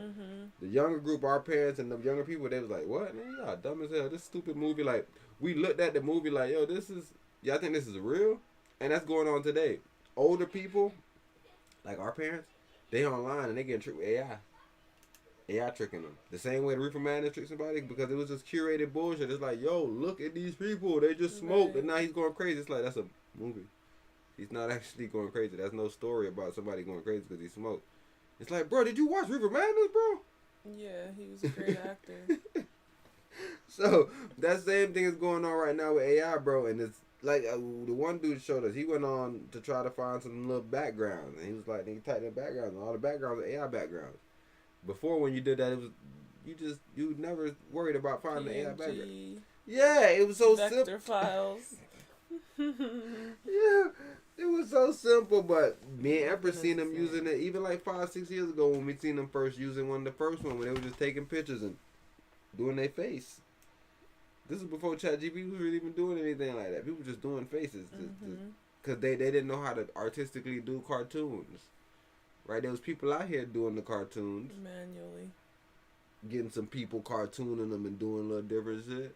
Same thing when you go to jobs. People got a palletizer. People palletize. It's two different people everywhere you go, bro. And there's people that you see. Oh, bro, got the skill sets. This dude over here, he know how to use the machine. Let that machine shut off. Right, and that's what we're starting to see with a lot of these things. Like, because I was I'm hoping a lot of these people, they allow the machine to shut off and then their brain cut on, because I don't know. That's what I was thinking about, even with like YouTube scholars. It's like, man, don't let YouTube shut off. A lot of y'all about to get exposed for not being able to do nothing. Man. YouTube scholars. Man, they might not even be the worst, nigga, when you think about motherfucking YouTubers. And then the spider? You can, he keep on dropping down and going right here. up. You see it? Nah, I can't see it no more.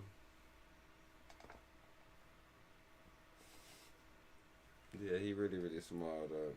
Yeah, he came right here. I tried to take him down and move him off the John, but he retract themselves. Okay. Yeah, I don't be trying to kill the speedies. Inside's fine. It isn't every day that an assignment takes me out to lunch. Oh, you know what? I'm between the classic. Let me do double bacon jam instead. I'm sorry. But this story isn't about indecisiveness or cholesterol concerns. It's about how we paid for that burger at Hop Dottie Burger Bar near Union Station. A story that actually started down the street from here. What's your name? Tom. Near Summit Music Hall in Lodo, where we met Tom Dyke. Learned a while ago that Colorado had passed a state law that said all businesses had to accept cash. Tom called Steve on your side frustrated after he tried to pay cash during a trip to Summit. There were signs all over that just said, "We are a cashless establishment, card only." I went to a bartender and asked if I could pay cash, and he just said, "No, we can't do it." Frustrated because a state law passed in 2021 says that all businesses must accept cash. Businesses who don't comply could be fined $250. Before I contacted you guys, I had looked up trying to figure out, if I could report these businesses myself, if I could get any information about it. And maybe I'm just bad at Googling, but I couldn't find anywhere to report this to the state. Perhaps Tom's Googling explains our findings, because Steve on your side looked at court data since the law started and found prosecutors have used it a grand total of 0 times. In fact, back in 2021, the governor attached a letter when he signed the bill into law, calling it unenforceable. This was something that I felt like we could get a lot of compliance without having to really bring down the fist of the law. Democratic State Representative Alex Valdez sponsored the must accept cash bill. Despite the change in law, he says enforcement is very loose. Most of the enforcement has come through my office, I would say. What we're doing is we're fielding these calls when folks run into a situation where someone is not accepting cash. A lot of folks just don't know what the laws are, and that's another problem altogether. With larger companies, we've had to intervene and talk with corporate offices and let them know, and they've complied. It makes sense to have this law on the books. I think it makes more sense to enforce it. Why bother putting it on the books if you're not going to enforce it? When we reached out to Summit Music Hall, they told Steve on your side they do have a way to convert cash to a card. But when one of our producers tried that at a show a few weeks later, all they could find were card-only signs. And then a magic shroom, but can I do that as a bowl? Similar to the signs we found during our lunch break at Hop Dottie. Can I do cash or no? We need to take exact change and rubber band. Exact change? I don't have 57 cents, so you just exact change.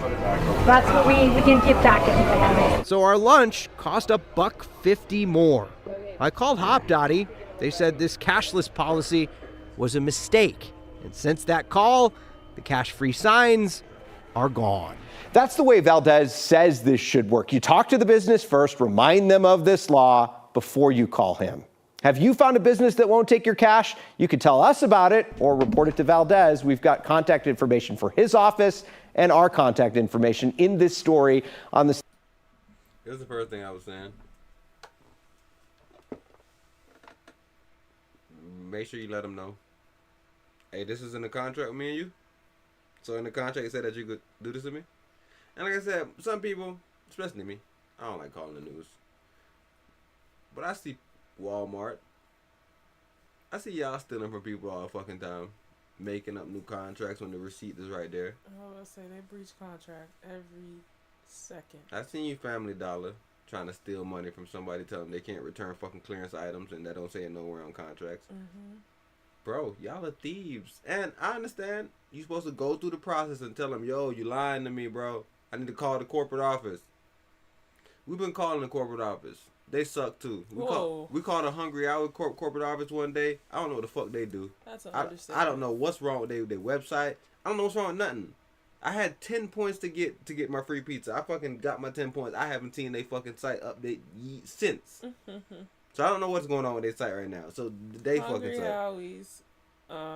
Little Caesars. I'm not sure if they end up doing good. Is definitely. And Repage. They take them so long to answer calls. Oh gosh, Little Caesars. They don't know how to answer phones. What is this one? Walmart customer service. Ooh, Walmart customer service is like trash is an understatement. And it's because they're pointless. Scum of the earth. They pointless. They can't do nothing. No. Hey man, give that man his money back. Hey, he can't just return the laptop. He has it. It says it. Nah, I'm not taking it back. Cyber power. The fuck are you doing? Cyber power is another one. Cyber power for sure. All these companies are cooked and will not be here for the LA 2028 Olympics. Yeah, these are thieves. There's a lot of thieves, bro. So yeah, definitely. Hopefully you call, you get some fucking answers, and people come through and say, yo, yeah, they robbed you. Because what you gonna have to give up 58 cents? Taco Bell. I got 60. Oh my gosh. Taco Bell, Little Caesars, Cyber Power, Walmart. The list is growing, bro. And we have one more. Walmart. Who we talked about first? I said somebody fucked us up. Little Caesars fucked us up. Bitch ass Walmart with contract. Family Dollar with their contract. Family Dollar. With their nasty contracts. Family Dollar did some nasty. Well, attempted to do some nasty Home work. Depot is terrible too. Home Depot back. one of the worst It's humans. right here. Yeah, I just seen him 2 seconds ago. Okay, so he already came low. Oh gosh. Okay. Like, what should I do? You should just cut him down, bro.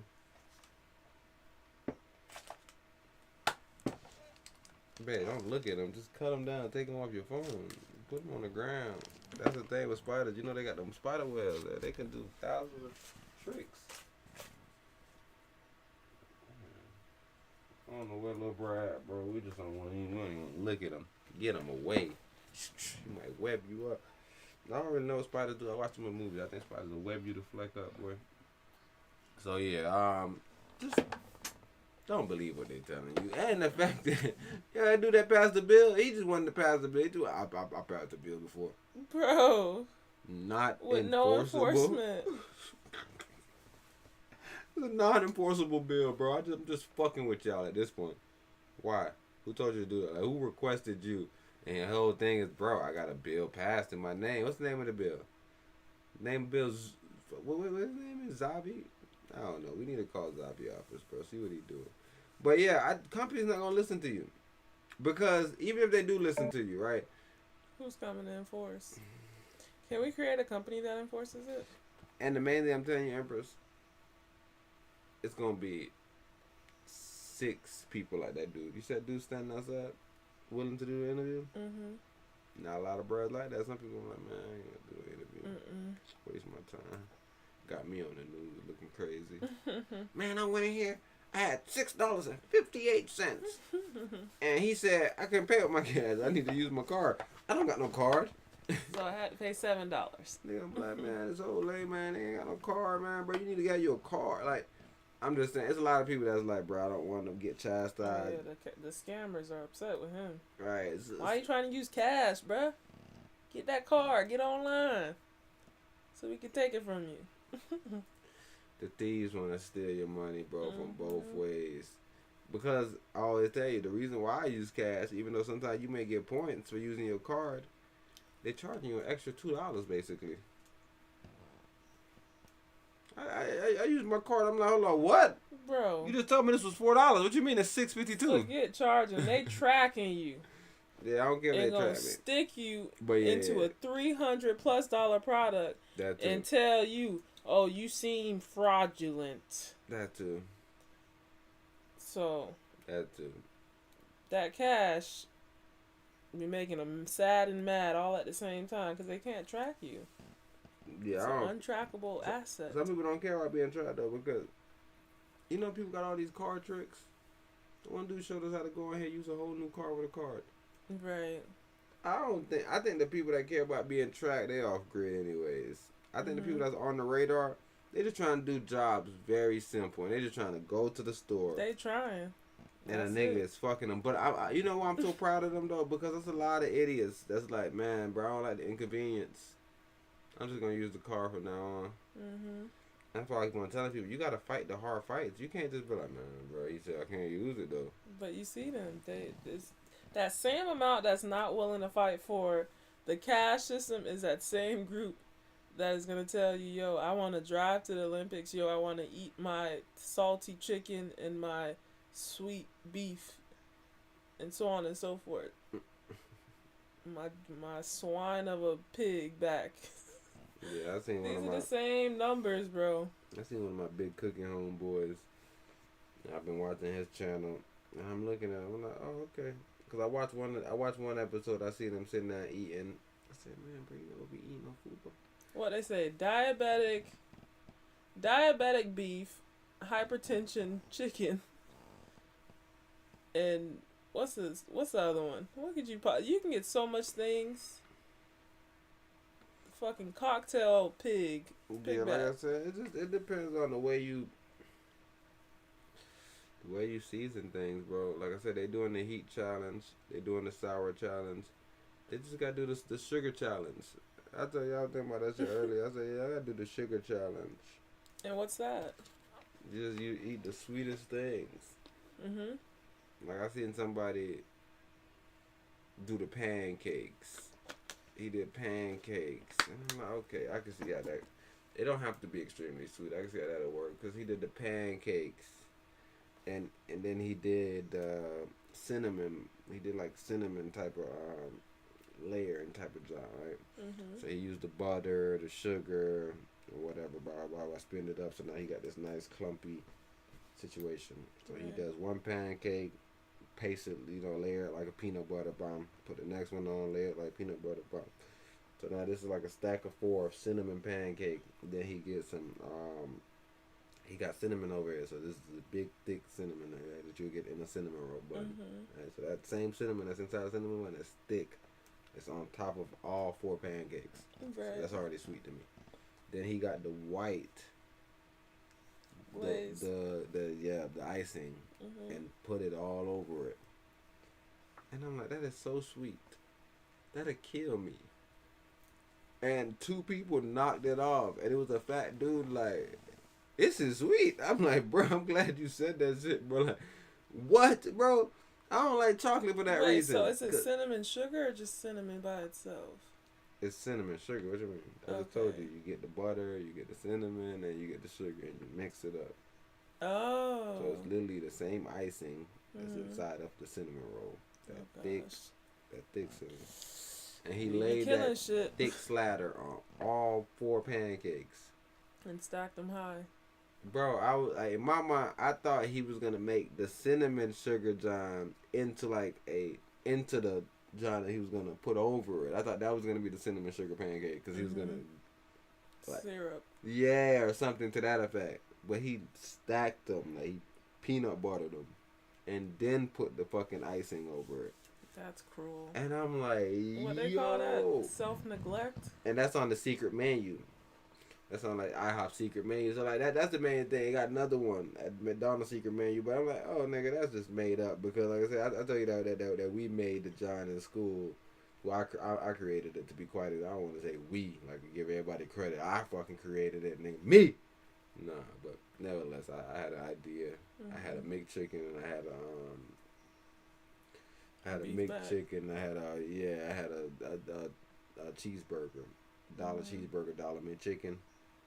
Aaron Land. Exactly. So we took we took the Dom bomb. So now you got both bomb. Same difference at the McDonald's situation. It's a secret menu.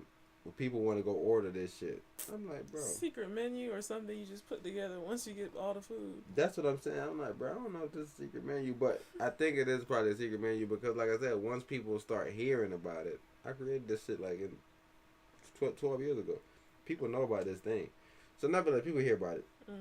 But they doing it expensive. They doing it with the Big Mac and another crispy chicken or something. Fish fillet. Nah, fish fillet would be fly though. Not with a Big Mac, but a crispy chicken, I'm pretty sure. And they take the bread away. And do 2 chickens. And they do the Big Mac first, the chicken, the Big Mac, and the chicken, and then they eat that. They're just like the crumble people to me, bro. You're supposed to eat 1/4 of that cookie. You eat 3 of them cookies sitting down. Bro, you don't need to start running. The Arby's, they got the meat mountain. They put all the meats on the sandwich. They put all them dumb meats. You know, I'm not American, so I don't really know all the meats. Salmon. What? Salami. Pastrami. Palali. All the meats. All the meats. Hysteria. And chicken tenders. Just all these different meat and chicken. There's all these different beefs, technically. Let me be very quick, because I'm at least smart enough to know that these are beefs. They're not boar's heads. These are all beefs. A boar is a beef. This is a cow, bruh. Yeah, these are all the same breads. I thought boars was pork. A wild hog. Yeah, it could be that too, but these are beefy breads, is what I'm saying. Poultry. They're not on the chicken, bruh. Oh no, like poultry chicken is completely different, which is poultry. Okay. That's how I look at chicken. But these bro, when I'm saying beef, this is like red meat breads. Okay. Like them breads over there. All of that with chicken tenders on that shit. Big fucking sandwich. You ate it? Me? Why would I eat this nonsense? I don't eat meat. I'm saying, how, like, they ate it. Is this new? It's on the secret menu. I've never ate at Arby's a day in my life. Oh, I've never ate Arby's. It was terrible. I've gotten Arby's from people. So like I was when I was in high school, somebody came and it was like, "Yo, you ever tried the fries with the milkshake?" And I was like, "Nah, let me try the fries." Oh, that's good. That's not Steak and Shake. Nah, that's Arby's. Yeah. And then I did go to Arby's one time. Then they had one right here for some reason on Colonial by Riley. No. Yeah, so Kirkman and Riley. Okay. Not Colonial. Kirkman and Riley right there. No.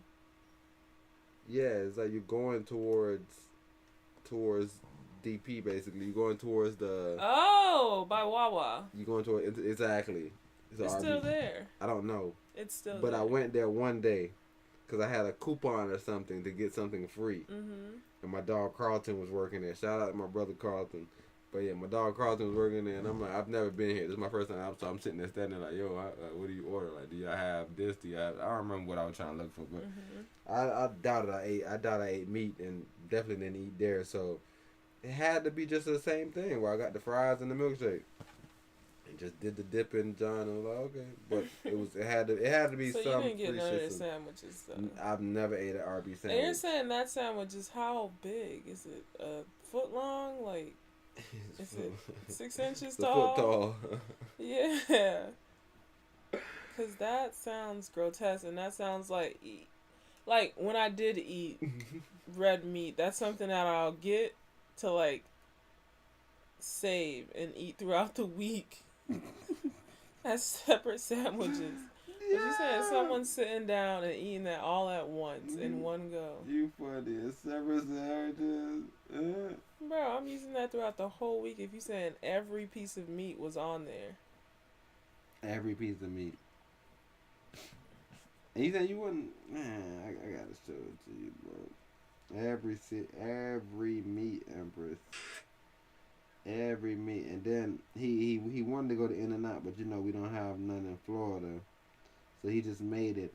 The Rodeo Burger, that's the one from Burger King. I don't think that's a secret menu. I've always seen the Rodeo Burger on the menu. I remember Rodeo Burger. Literally, I've seen the Rodeo Burger on the whole time when I used to go to Burger King back in my day. That's the burger, and they put 4 onion rings in it. So that's it? Yeah, it ain't nothing. Yeah, this is a simple Wait, burger. so there's no meat? Yeah, they put the one patty. Oh, okay. Yeah, one patty. Oh, that's not the Angry Burger. The Angry Burger? It was spicy though, but yeah, they use onion rings. What's that? What's You see that, that brother? Do you see that sandwich, bro? Yeah, I was about to pull it up on the John so they can see it. Yeah, I got you. I'm on that angle. Dang, where do I go? It's not pointing on your calendar. Okay, yeah, I'll just go to it. I put it up here. But you see this, and then the chicken tenders at the bottom? Yeah, it looks like a 3-inch. It's half of a 6-inch for anyone who's curious, but I don't recommend you eat that unless you are suicidal and you're ready to get out of here. And then the IHOP, John, like I said, this is how it looks. I don't want you to see the IHOP board. It look like too much for me now. Cause like, what does that do to you after you eat it? Like, do you go into a coma? This is all the John that's on top of it. And that's on all 4 layers. This don't even look appealing. Bro, even when we eat the blueberry pancake, I remember one time we went to that John, got some pancakes. We didn't use no syrup with the pancakes that got the sweetness in it. If we eating chocolate pancakes or whatever pancakes, these pancakes are sweet pancakes. Bro, at this point, I'm starting to think we are literally. You know that? It ain't done until you add all this to it. Hold on. It's done. But it ain't done until you add all that to it. Bro. And then this they don't have to pay me. This not a cherry. This a sweet. You know these cherry. This the Machino cherries. This the Machino cherry. Yeah, they would have to pay me because it's not like it's a meat. It's a dessert. And look how he's cutting it. Strips. So that's how somebody's gonna eat that. That whole thing. Nope, I'm cutting that down in 4s, and then I'm cutting it down into 4 more 4s. I want you to hear fat guy, man. Fat guy. And they have to pay me to be willing to take one bite of it. One decent sized bite. Alright, now listen to fat dude. Play fat dude real good. Too sweet. It honestly tastes like a really soft cinnamon roll. That's not good for a fit guy like me. I need my protein, Google. I'm sorry, Howard, but for me, this is a thumbs up. What about you? 2 thumbs up. 5 guys. Well, yeah, as soon as he jumped on the track, Good for a fit guy. listen to him. I could drown. And it is not going to be IHOP without a little bit of whipped cream and a cherry. Now take a look at it. The Cinestack. I have a feeling this one just hits different. Oh, damn. I could like, are the pancakes devoid of any type of sugar? That's the only pass I was giving. I was like, bro, really and truly, you can make your pancakes salty down there. Yeah, so no, the pancakes are not fucking devoid of sugar, bro. But just listen to Fat Burger. These pancakes are this is so good. What are you talking about? That's too sweet. It honestly Man, tastes you like know a what really you talking soft about? cinnamon That's roll. too sweet. That's not good for a fit guy like me. I need my protein, Google. I'm sorry, Howard, but for me, this is a thumbs up. What about you? 2 thumbs up. 5 guys, burgers and fries. So many people. That brother already at his limit. His VO max. VO2 max. So he already tasting it, whereas the other brothers, they're not there yet. Creamy? Those 2 layers. They're thinner. Yeah, but he want his protein, so he gonna put on a lot of weight with that for sure. What? The fat pancake. That boy get no protein, he getting fat. And then, you know, who is this? This Shake Shack, they got the peanut butter burger. What? Yeah. Meat burger with peanut butter. Man. What? You don't think that's a good...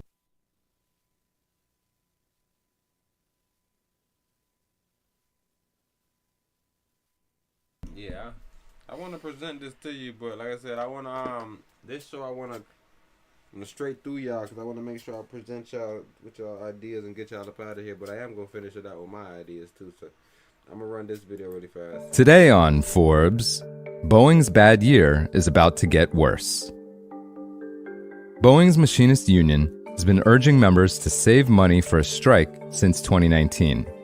Today, Monday, August 12th, the negotiations that will determine whether they need it will kick into high gear. Teams from Boeing management and the International Association of Machinists, or IAM, the company's largest union that represents the 32,000 workers who assemble Boeing planes in Washington state, will check into a Seattle area hotel to hammer out a new contract, the first since 2008, before the current one expires on September 12th. Many industry observers think the two sides are headed for an impasse and a strike. That would exacerbate the pile of problems Boeing is struggling with this year, following a mid-air blowout of a panel on an Alaska Airlines 737 MAX jet in January that has led to increased government scrutiny of the company's manufacturing and a steep slowdown in production as Boeing tries to improve quality. A lengthy work stoppage could derail the ramp-up in plane deliveries that the company desperately needs to stop bleeding cash. It's anyone's guess how the situation will be handled by Boeing's brand new CEO, Kelly Ortberg, who reported to work just last Thursday, with the tall task of repairing Boeing and its relationship with its workers, customers, the government, and the public. The machinists' leverage is high, given skilled labor shortages. 35% of jobs at U.S. durable goods manufacturers were unfilled as of June, according to the U.S. Chamber of Commerce. Also high is the anger of longtime union members. Over the past decade, Boeing executives used the threat of relocating work away from the Seattle area to negotiate a series of contract extensions that held wages stagnant, took away workers' pension plans, and shifted healthcare costs to them. Last month, the members of Lodge 751 of the International Association of Machinists voted 99.9% in favor of authorizing their leadership to call a strike. This happened in a raucous meeting of some 20,000 workers at baseball's Seattle Mariners Stadium. The machinists have a long list of demands that could be hard for the company to swallow, including a 40% pay raise over 3 years, the restoration of the pension plan, and the elimination of mandatory overtime, which the union argues would help reduce increased worker turnover that has contributed to a steep loss of experience on the assembly line. But John Holden, head of IAM 751, has laid out a much grander mission: saving America's largest aerospace company from its management's missteps. In an interview in a wood-paneled conference room at IAM 751's headquarters near an airfield in South Seattle, where Boeing hands over the 737 MAX to customers, Holden told Forbes, quote, "The U.S. aerospace industry is at stake here. We're going to push this company farther than they thought they would go." That includes asking for a seat on Boeing's board, which critics have long said lacks expertise in manufacturing and has rubber-stamped management efforts to improve financial returns at the expense of the company's once vaunted engineering excellence. The machinists are also asking for a commitment to raise the number of quality control inspectors and a guarantee that Boeing's next plane will be built in the Seattle area. In public statements, Boeing has seemed open to at least improving workers' pay and benefits. In one of his last acts before stepping down, outgoing CEO David Calhoun spoke on a conference call discussing second quarter earnings last week. On the call, he said, quote, "We're not afraid to treat our employees well in this process. We're just going to work as hard as we can not to have a strike." For full coverage, check out Jeremy Bogaski's piece on Forbes.com.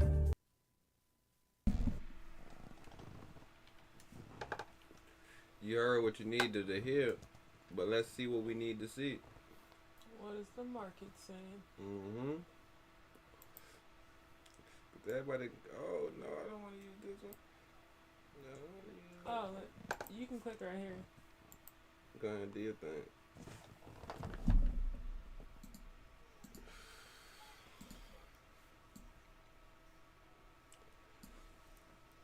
It's this one, right?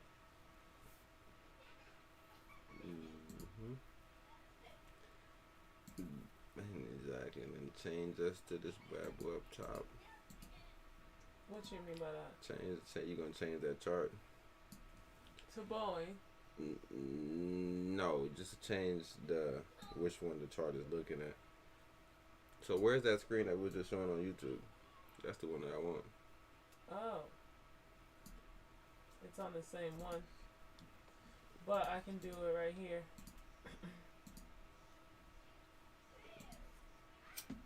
Darn it, they're all different sizes because the screens are different sizes. Nah, the one that you was just showing. Just show it from that screen. Okay. So you have a... So right here. Yeah, somebody should be on YouTube. No, that's the wrong side. That's over here, Empress. Look. This is over here. I don't want that. I want the one that's on the screen right here. The chart. Yes. Yeah, I just had that up. Were you looking? 2 seconds ago, you just had the XAU chart up. That's the chart that you got up right now? Yes, this is Boeing. Okay, so that's a Boeing chart. My bad, sister. Let me. No, but pull the chart up though. Like you don't gotta. I guess you need to see it, but. Oh, okay. Can you put it on your screen? Yes, sir.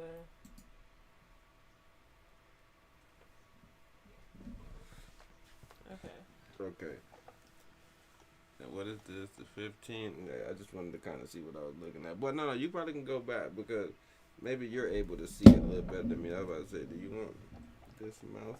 I still need to navigate the chart though, right? To go from the 15 to the other time frames? Yeah. Yeah. So just move this over here? I guess it made more sense. I think that's going to be harder to see. Yeah, it's not about seeing it.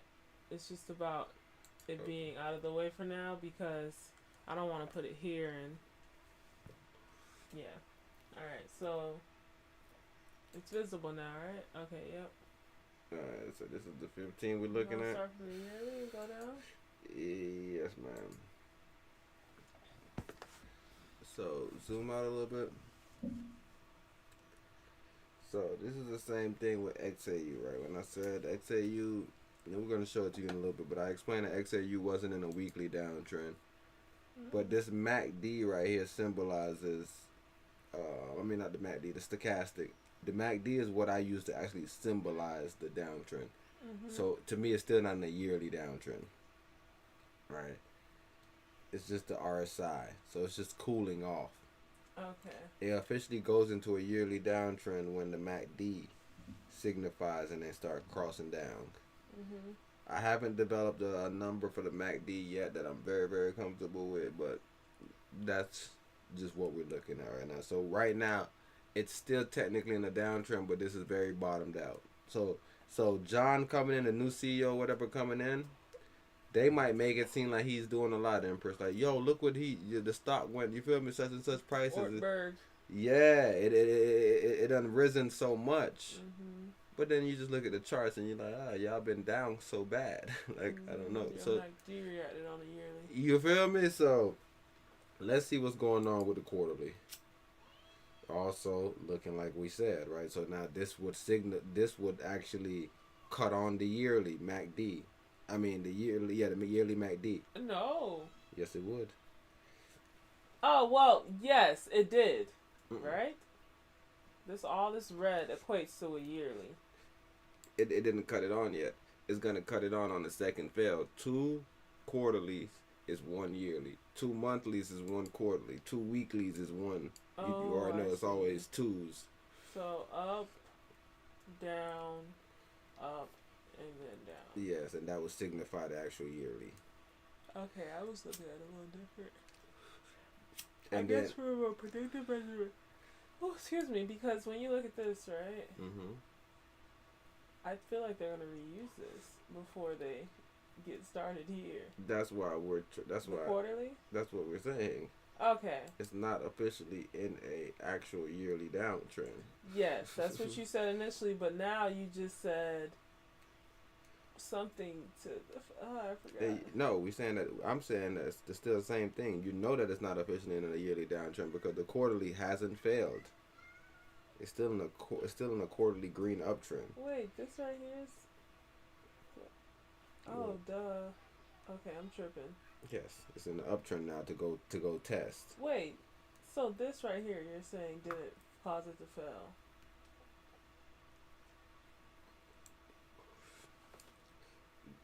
Go to the weekly really fast so you can see it. And go back. Alright.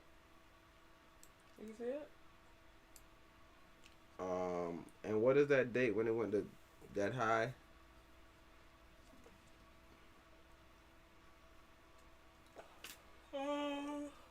12/22/23. Okay, now can you go back to the monthly or quarterly or whatever that was? Oh yeah, we're supposed to go to the quarterly. Okay, cool. Yeah, I would say quarterly. Okay.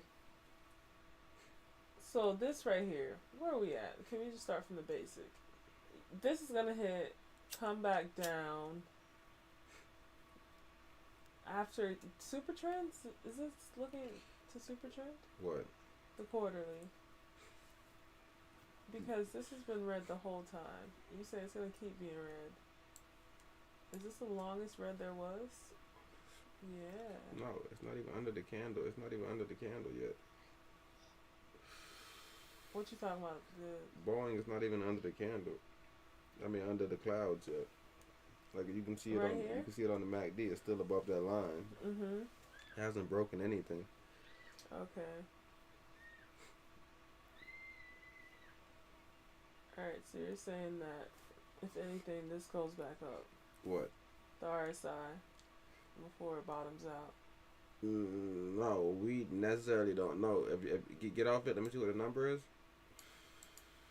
You see it? 46? You would have sold from that first big red candle next to your green candle, more than likely. 72? No, it's 72. Go to the next one. No, in front of it. What's that at? 67? You would have sold right there. Ooh. And you'd have still been selling till that bottomed out. 192 to 168. But either way, you're going to be staying in that sell until that quarterly bottoms out. Okay. And you will be hoping that this quarterly hits. Right? Really? If you're selling, because you're, what do you mean? Because you're saying if it does hit this right here where it's currently at, that's a break or no? Yes, that's holding. Two fails signifies the next trend, so that's going to be the yearly. Oh, okay. So now, like I said, so it would have to fail and then go up. Initially, I thought you were saying it had to go up, fail to get a higher high, and then drop, come back up, fail to get another higher high, and then drop. But you're saying if it drops to break a resistance point, then that is a indicator that they're on to the next interval. Okay. And you can see this by going to XAU, because like I'm saying, you're selling from the quarterly for the yearly, but it hasn't hit yet, right? Right. So go to XAU real quick. Just so I can show you the difference. Go to the weekly. Okay. See how the RSI pulled all the way back? Yes. But it didn't hit? Nope. It didn't hit the SAR. No. But it's still going back up. Correct. Okay, why is it doing that? Because we're in a quarterly uptrend. Oh. You don't go into the weekly downtrend until the actual daily fell twice. Yes, ma'am. It has So to it break held. the point. It keeps holding. Hasn't broken any point, and you know Let that. you know. Nah, don't even skip yet. Go to your daily. You know that because go to your weekly. Because your MACD. That's why I said you're not in a weekly downtrend to your MACD. You're not in a yearly downtrend to your MACD. So what you're seeing is a pullback for a test. And then So they're attempting to go get a higher high, right? Even if they pass it, it does not matter because they're in a quarterly uptrend. So there's no number that it needs to stop at. Correct. Right? It's just trying to get readings. Correct. But look at the next month that's coming. No, the next month. Like what month is coming next? September, right? September, which is the end of the third quarter. So now you're gonna get a quarterly reading in September. Yes. So everything is moving towards that. Yes, sir. And now go to the quarter. And now if you zoom out, you see that that's basically topped out.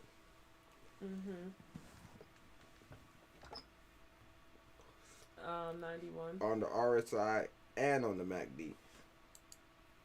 Yes, sir. So that's why I keep on saying this is resemblance to what we witnessed with Bitcoin. It's the one last force, where you forcing yourself back up the hill, to where a nigga knock your ass down and you going all the way back down into the abyss of the ocean. Mm-hmm. Same thing with Bitcoin. Not that it's gonna be dead, but there's a pullback coming that's bigger than what we've seen so far.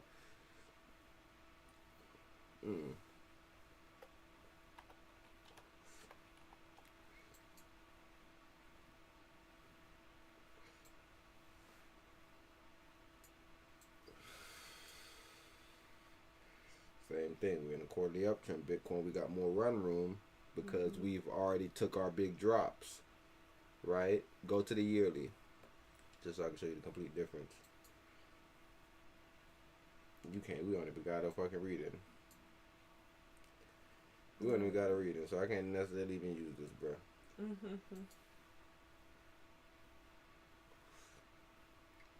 But zoom out on the MACD for the quarterly. All right, right now. You looking to finish out this quarterly uptrend on the Stoke, and then you looking to relieve some pressure. September 30th. Right, so that's gonna be a reading that's gonna tell us where the number is at. Then we're gonna get another reading in December, January time.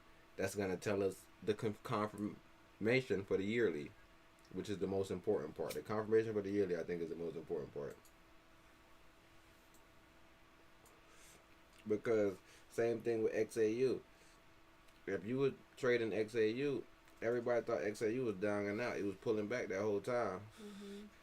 But right after December 29th, around that time, you got that quarterly reading, and you said, damn, the yearly is at 33 now, y'all.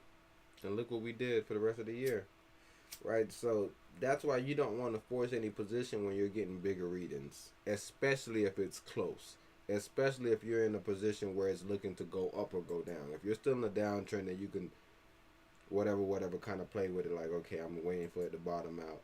But if you've been bottomed out all this time, you want to wait for those readings, because the reading that comes that whatever day you may be waiting on may signify something different than you predicted previously, right? So like, even if you finish the day off and you like, yo, Bitcoin look like it's going up, you may get a daily reading and say, yo, never mind. Right? So be very patient for the reading. Depends on whatever time frame, but the time frame is very important for the readings.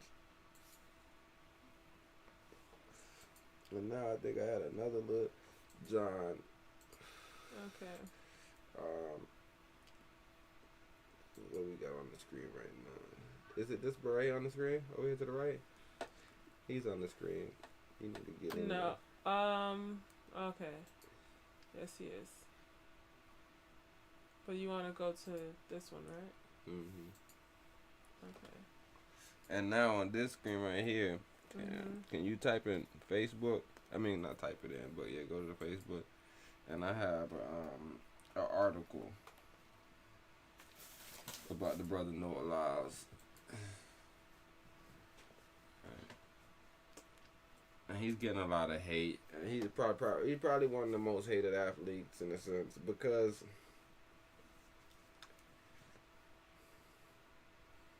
I don't know. Right? Because when we think about Usain, we can't say Usain Bolt wasn't doing extremely confident, crazy shit that we like. He was doing a lot. He was so. I don't want to say we've never seen an athlete like be so like do a lot, but it's something different that he's doing. That doesn't seem like, it doesn't come off as like Usain-y. It comes off as almost like insane. Yeah, it's like I couldn't see Usain doing that. I couldn't see Usain disrespecting the field before disrespecting the field. What does that mean? I couldn't see him trying to disrespect you off the field in no manner.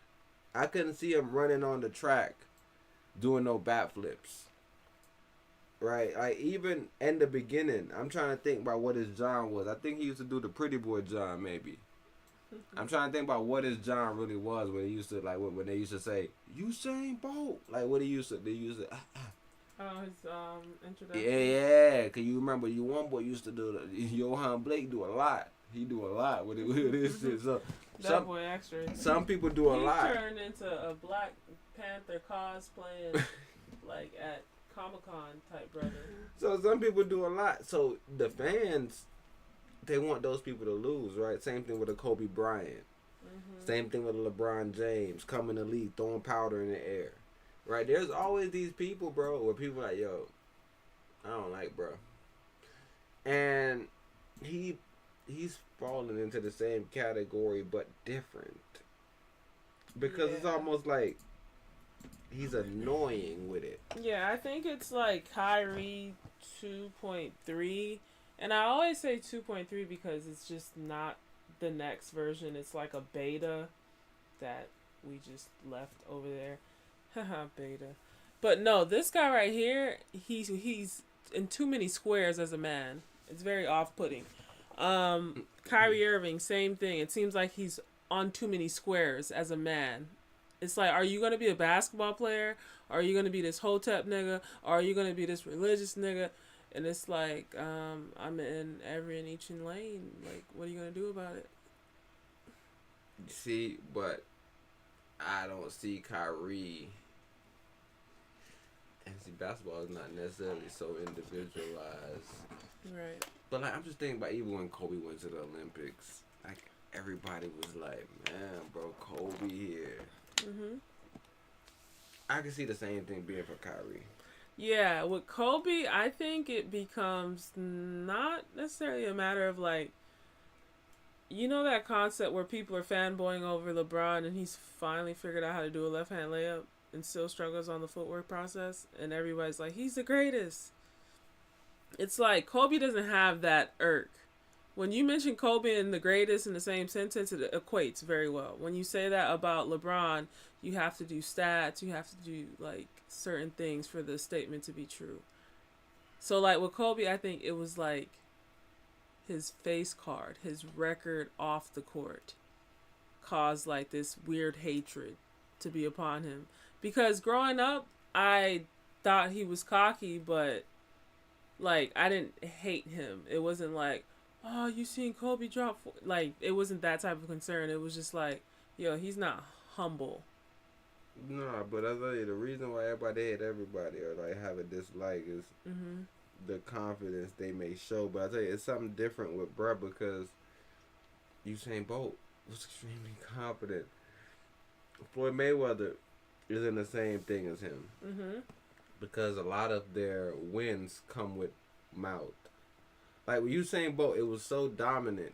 You couldn't necessarily say that he was showboating. You just say, yo, why don't you just finish the race? I want to see how fast your time is. Like, it was more so that you wanted to see how good he was. Right? Same thing with Kobe Bryant. He was so dominant when he played on that team that it was like it became a study. Like, yo, what the fuck? What are we witnessing? Dream team. Yeah, like, what are we witnessing? Like, we've seen this before with the Dream Team. But like we've never seen this since then. No. Is this the Redeem Team? They're redeeming the U.S. Like, it's a thing.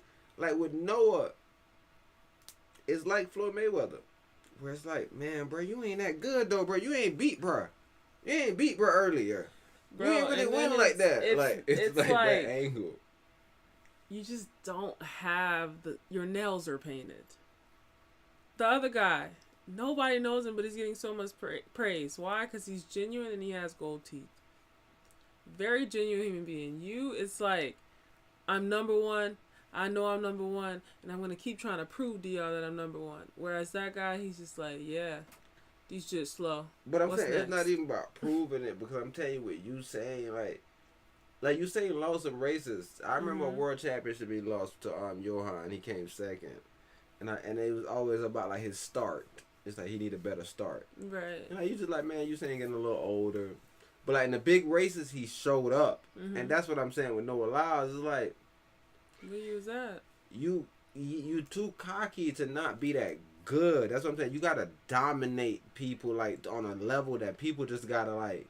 They gotta hate you because you're so great. Like Tom Brady. Like a lot of people didn't like Tom Brady, but he was just so good. 15-point spread. Yeah, you gotta smack be people. 15 points better than a nigga, bro. You gotta if not, people. Stop talking, bro. You're not that nice. That's facts. You're not that nice. Yeah, it is literally on a night-to-night basis with you. Don't do that to Yeah, yourself. and that's the main thing where it's like, bro, you just won one. It's like if Marcel Jacobs was like him. Because he's basically Marcel Jacobs. Yeah, for sure. It's like... He got one gold What medal. you got to say right here? Bro, he got... I got sick. He got one I gold got everybody medal. sick. And then he took off. I'm Rudy Goldberg 2.3. For like 3 months. After he won that gold medal for like 3 months, he was smacking niggas. Same thing with Hansel Parchment. Parchment fucking showed up to that Olympics, nigga. And Grant thought he was going to win that bitch, nigga. And Parchment took off on his ass and started winning races, but he never beat Grant. He never beat Grant again, really. Grant like, bro, I'm not playing with you, bro. Ever Grant? again. I'm not playing with you. He let his work do the talking, bro. It's And a then- 30-point spread every then time. he gets to the end of the race and you do whatever the fuck you want to do at the end of Uh-huh. races. I don't care what you do at the end of races. But when you going through races, bro, and you're not dominating people and you still talking, like with Grant, he's so dominant. Like with you, Noah, if you kept this energy in the 200 like you did right here, I ain't mad at you, especially if you go out and win. I'm not mad at you, bro. But like I said, when I looked at y'all times, and I was like, yo, they said this was one of the fastest race in history. And then I looked at Usain Bolt, and I was like, yo, this nigga ran a 9.58 jogging. What the fuck? Like, we talk about greatest athletes ever, bro. We be trying to say, we be having, like I said, Usain, I think he was in the top 10. Top 25, whatever it was too low. I mean, it was too high. It was embarrassing. He was supposed to be number one, bro, because, like, when you think about the accomplishments and you think about the redoableness of it, maybe the record ain't that long ago. It ain't that long ago. Nigga could do it. So, some records be standing years and 200 years. So, like, I'm not mad at people saying other people are the greatest either, but, man, bro, when you see people run that fast and not even come close to what the brother did jogging, you got to start thinking, how good was he? That's your thought. Like, even in the 200, this nigga jogging, started doing shit at the end, looking, walking, Bro, talking. Usain literally had me understand, like, okay, this is the fastest man in the world. But now I see them using it to label the title for every year. It's like, no, he's nowhere near the top 10. Yeah, he can't beat nobody consistently. Right now, he fastest man alive. Like, that's what they need to start saying. Don't say in the world, because them niggas were in the world. For the last 2 months, bro, been the fastest, bro. Like, maybe you can say that. I don't know, bro. But it's like, bro, you're not. Like, just literally the fact that he loses races and you show up and you're really not that dominant. And you really, like, you don't have the fastest time. Like, when Usain Bolt, like, it was always where it was like, it was when you seen him on the track, you seen him on the track. You seen him on the track. And what became interesting was, it was a respect factor, bro. Oh, yeah. When you hear Justin Gatlin and them boys talk now, you hear him talk about Usain and you hear him talk about the different stuff, it's like, oh snap, this is all going on. Maybe it was a facade on it. It was something better than what we're seeing right now with Noah. Like, and like I said, even with you saying, like, I don't know if they was like, yo, bro, you not staying in the village. Yeah, you know I'm too popular and people messing with me. Oh, gosh. Even if he's not staying in the village, even with Shelly Ann, even with Sha'Carri, any of these people, I don't hear him necessarily asking them about if you staying in the village or not.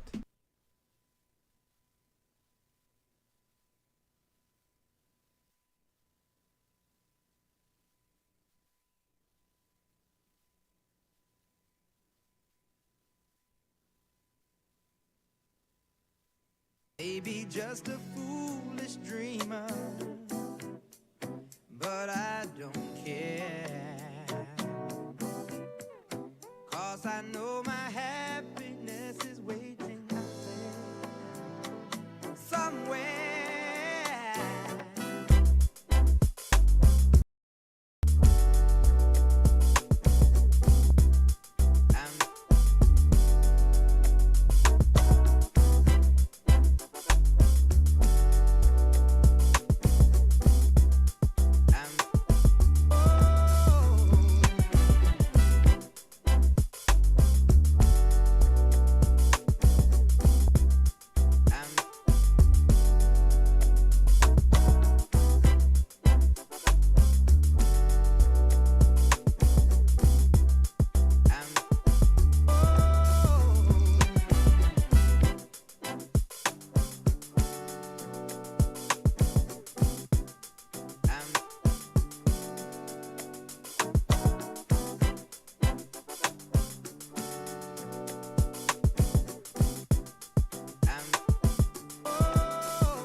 stands on the fingernail painting square.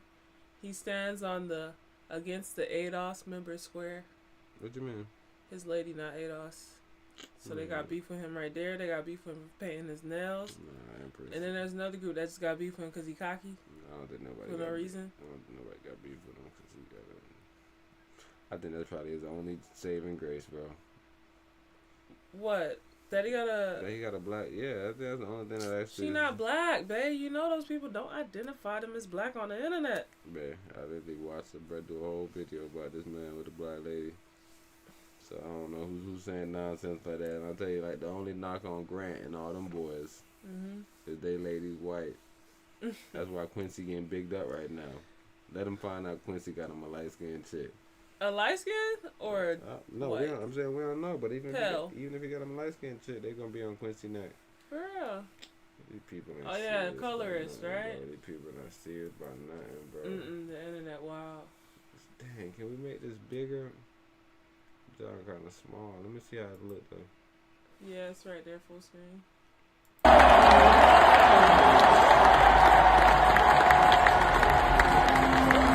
That's what he did? What have you seen Usain Bolt? Oh no! Come on, like.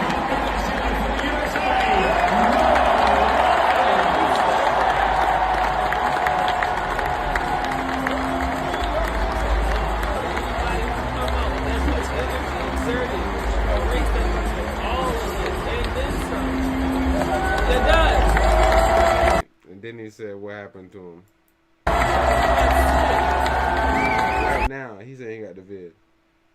He just wasted all that vid energy and then got to the end of the race and fell out. And I'm telling you, like I said, people could look at Leslie Tebogo and say, man, bro, he sold bro out, blah, blah, blah, blah, Hey, blah, blah. he remind me of somebody. He was angry. He was angry. Imagine standing in your race. Everybody, look, just like, maybe y'all don't see it. See, y'all don't run track. But go back and look at Usain Bolt. Man, go back and look at any track event. Bro, Usain is sane. Bro, nobody that is sane would exert that much energy for a race that needs all of it, then some, bro. Look at this. Look at everybody. Everybody's in their blocks like, yo, come on, brother. Oh, gosh. This nigga's a drama queen. He better stop painting his nails. He getting lost in that persona, bro. And like I said, he's trying to make the sport bigger. He's trying to do bro. I'm telling you, bro, when I say Usain did so much for the damn sport, everybody wanted to watch it. Bro. He was running so damn fast. Even to this day, people say, not because he's Jamaican, it's a black man running faster than a nigga make a nigga run. Bro. What is this? And I'm telling you, the reason why I know that's 100% true, because I hear Tyson talking. I'm hearing real people talk. I'm hearing Justin talk. I'm hearing real people talk. And it was an unsaid rule. Bro, I'm hearing different people talk, bro. And I'm like, yo, I'm hearing Asafa talk. And like I said, that's what kind of gave Noah some. So like I said, like, as a Jamaican person, I couldn't see nobody being mad at somebody being, like, prideful. These are prideful people. They prideful of their little islands, right? As an island person, Haitian, whatever, you may be prideful of your island. So you may not take it as even wrong yet. You might not take it as wrong yet, but it get to a point where it starts rubbing you wrong the way he start doing it. Because like he's throwing it in your face that he this person. Like, yeah, bro, I'm this, bro. It's like, come on, bro. Look, everybody's in their blocks already. Like, I seen that people like what the... I don't know, bro. Where is he coming from doing this? He's coming from the same tunnel that everybody else came out of. What the fuck they came out and did? Maybe we gotta go back and watch them instead of before we judge the man so hard. But I watched them. I didn't see him do this. But hey, let me see if I can pull the full footage up. But this is what Noah did, bro. This is what he did. He's never won a 200 medal. He's not the 200 medal. He's not the 200 repeating champ. It's not like he's defending his title, Empress. I know. I gotta go look at Usain Bolt, bro. I gotta look at him his last time running that 200. What he came out and did.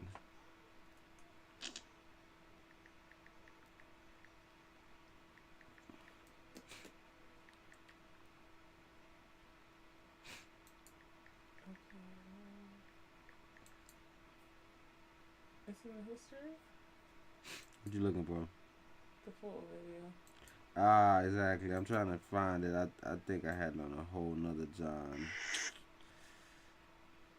But how much motivation does he have to go after this record? The champion.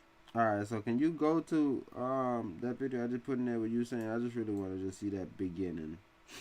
Okay. Just so.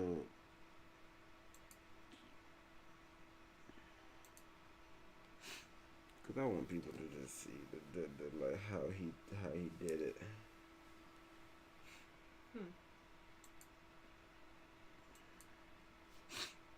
And all I'm telling you is, bro, I seen Marcel Jacobs run that thing, bro, and he won. But I ain't see him cocky. Nobody looked at him as a champ. And I guess people kind of say the same slight thing about Curly, but because Curly has been so consistent since, I don't know if you can put so much knock on him. Yeah, he came third this year, right? So you can't say he's the most dominant bro in the world, but he's proven some things. But just look at Usain right now. He's already standing in his How much motivation does he have to go after this record? The championship record is 19.79 by Michael Johnson from Gothenburg back in '95. That is almost certainly gone. That has about another 5 minutes left of life. But I have to think we're going to see a great time, maybe second or third best all time at 200 meters. But 19.3 is such a great performance. Ramil Gudiev is in lane 1. And he has been a real surprise. 19 years old, but 20.04 seconds. David Alerte of France in lane 2. And he's done the best of all the French members of this 200-meter team. He's the only one to make the final, despite being only third at the French National Championships. In lane 3, Steve Mullings of Jamaica. Very dangerous for a medal. He's knocking on the door 10.01 and 20.01. Okay, let me see how dangerous this year. You see him being relaxed. He can see everyone. That makes him dangerous and a real threat to mount the podium for Jamaica. In lane 4, Wallace Spearman, the two-time world championship medalist, a bronze and a silver. And he told us yesterday, anything he gets this year, he considers a blessing because he's coming off of surgery, has not had the kind of year that he is used to.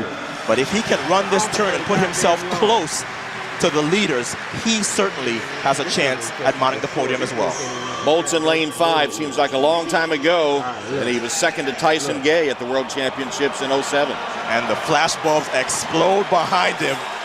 He knows it's prime time. This is when he shows up. Here's how you're going to know if he's on pace. If he comes off of this turn and he's 5 or more meters ahead, I think he's going to... You feel me?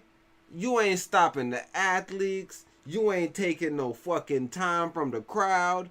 You doing your camera shit. Everybody back in the day did their camera roll. Did no one not know that they had cameras that come to you? Bro, the cameras is gonna still come to you, bro. They introduce all the bras when they fucking out here, bro. I watched them do it. Yes, they bring you from the back. I seen them bring Sha'Carri out. I seen them bring the people out. Then I seen the people standing their goddamn blocks like normal human beings. And it's not because, I'm telling you, it's not even because he did all this. You know what? You know the worst part? He got to the end of the race. He came third. Bronze medal. You can feel how you want to feel about it. You can feel like it's good. You can feel like it's bad. He got 2 medals. But he fell out on the end of the track and had to be wheelchaired out of there. And then we like, damn, what happened to Noah? Did he pull something? Did he pull? Did Noah pull? No, I had to vid, y'all. Oh, snap. So, your entrances are miraculous, and your exits are miraculous. Who he remind you of? So you leaving taking attention away from me, Empress. I'm at the end trying to do my damn talking and tell people what's going on with me. People like, yo, bro, no good. Bro, I just wanted to go, bro. I'm Leslie Tabogo. I wanted to go for Africa, bro. Nobody cares. I'm just telling you, that's why bro mad. The man with the painted fingernails, is he good? That's why they mad, bro. And like I said, this is why he has so much hate. Besides the fact, like I said, you see how Usain Bolt, go back and see how Usain Bolt walked and dapped this bro up. He dapped this bro up. How much motivation does he have to go after this record? The championship record is 19.79 by Michael Johnson from Gothenburg back in 95. That is almost certainly gone. That has about another 5 minutes left of life. But I have to think we're going to see a great time, maybe second or Where Brad? Being a great teammate. The man training in Claremont by himself. No, every runner trains in Florida. Oh. Like 90% of the fucking runners train in Florida, bro. Oh. He's right here. third best all time at 200 meters. But 19.3 is such a great performance.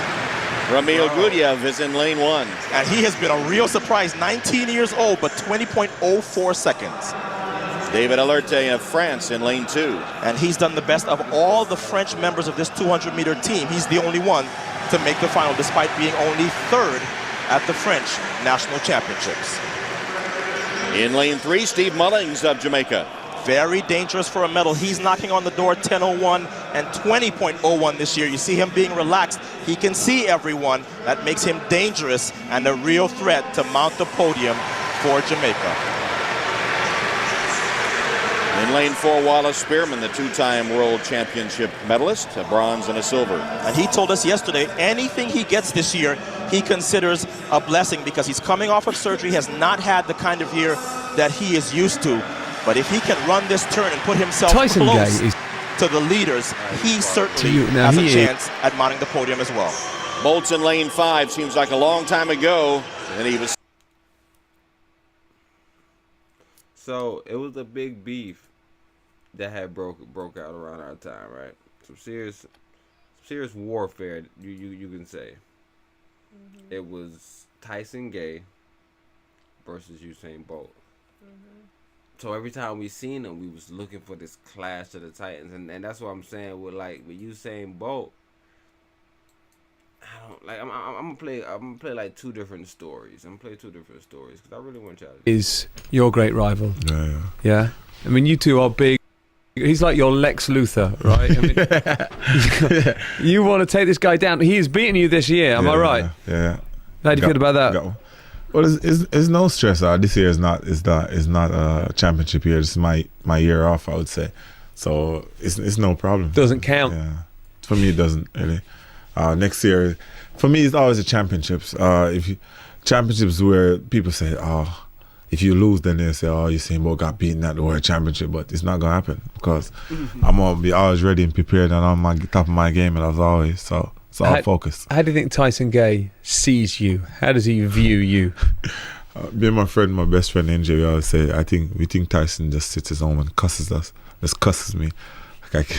Like he just really gets upset because every time he runs fast, I run faster than he does. Because he ran at the World Championship, he ran 9:71. That's the fastest ever US athlete ever gone, and he was still cussing. So I think he probably deep down he probably just hates my guts. It must be. Do you think so? Because it must be hard being the second fastest man in the world. Because all you'd be thinking is, why did Usain Bolt have to come along now? If you come along in 10 years' time, 10 years ago, it would be mine. The crown would be mine. Definitely. You're an irritant to him, I think. I really think so. Are you friendly with him? Do you ever see him outside of athletics? Yeah, not outside, no. Do you ever speak on the phone? No. No, we're not the best of friends. We're cool, but we're not the best of friends, I would say. We cool. Y'all ain't cool, bro. You feel me? So, but this is what I'm saying though. Like, it just seems like a fun ride, but it seems like something you attune. It don't seem catty and weird, and that's what I'm saying. This shit is turning into with this brother. It seems like nobody likes him for weird reasons, like not for like normal reasons. It's like he's not a good dude. That's, you feel me? That's what I don't like about him. He's not a good dude. Like, people don't have great memories about him. Like, yeah, he good about him. Let me let you hear for the fans to know. For me too, man. I always been curious. What's your relationship like with Bolt, man? Like, what y'all do? What y'all talk about? Because at one point in time, y'all were like y'all competitors, and then y'all like this. They're like this. Yeah. It's crazy. Look, and I'm about to say, I didn't really learn that about myself until it was too late, boy. Like, you go into a race and you see everybody in their own mindset. Like, you see everybody focused. You see them dialed in. Like, bro, I was playful. I joke, I laugh. I about to say, if you go back and watch the '08 games, like there's a video of me and Bolt playing around before the first round, and I'm brushing dude hair. Oh, y'all kindred spirits. That's what y'all. First time I raced Bolt, like I joke, all jokes aside, we were in London, and it was at Crystal Palace before it became what it is today. I'm watching this Jamaican dude play tag with these little girls, and I'm like, this who y'all say gonna beat me? There's no way. There's no way. Y'all like the track and field version of Step Brothers. Exactly.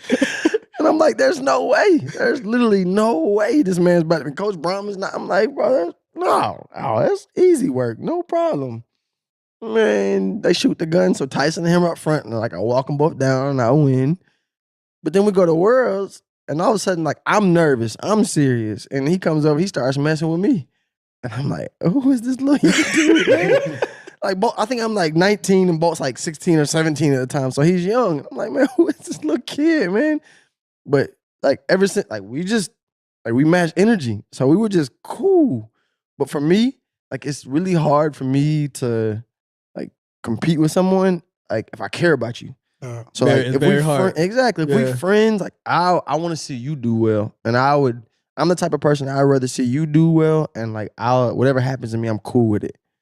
So that was why Coach Brahman and even Tyson, they were like, man, you gotta cut that shit out. Like, these ain't your friends. Like, this is work. Like, man, I'm 20 years old in Monaco. These big old cruise ships. They're like, those are yachts. I'm like, oh, my bad. But still, like, I'm living life. I grew up with nothing. So I'm seeing all this stuff and I'm like, how are y'all not enjoying this? I don't get it. So it was really hard for me. But as far as Bolt, like, nah, man, we were just always cool.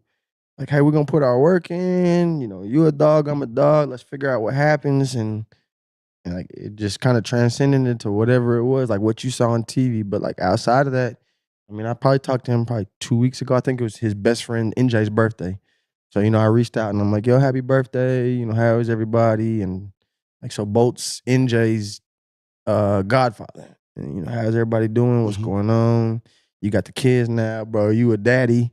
When you get married, that's going. We've always been cool. Like I remember we went to New York one time. I watched him race. I was in college, so it had to be 04. And he raced in the 200 in New York.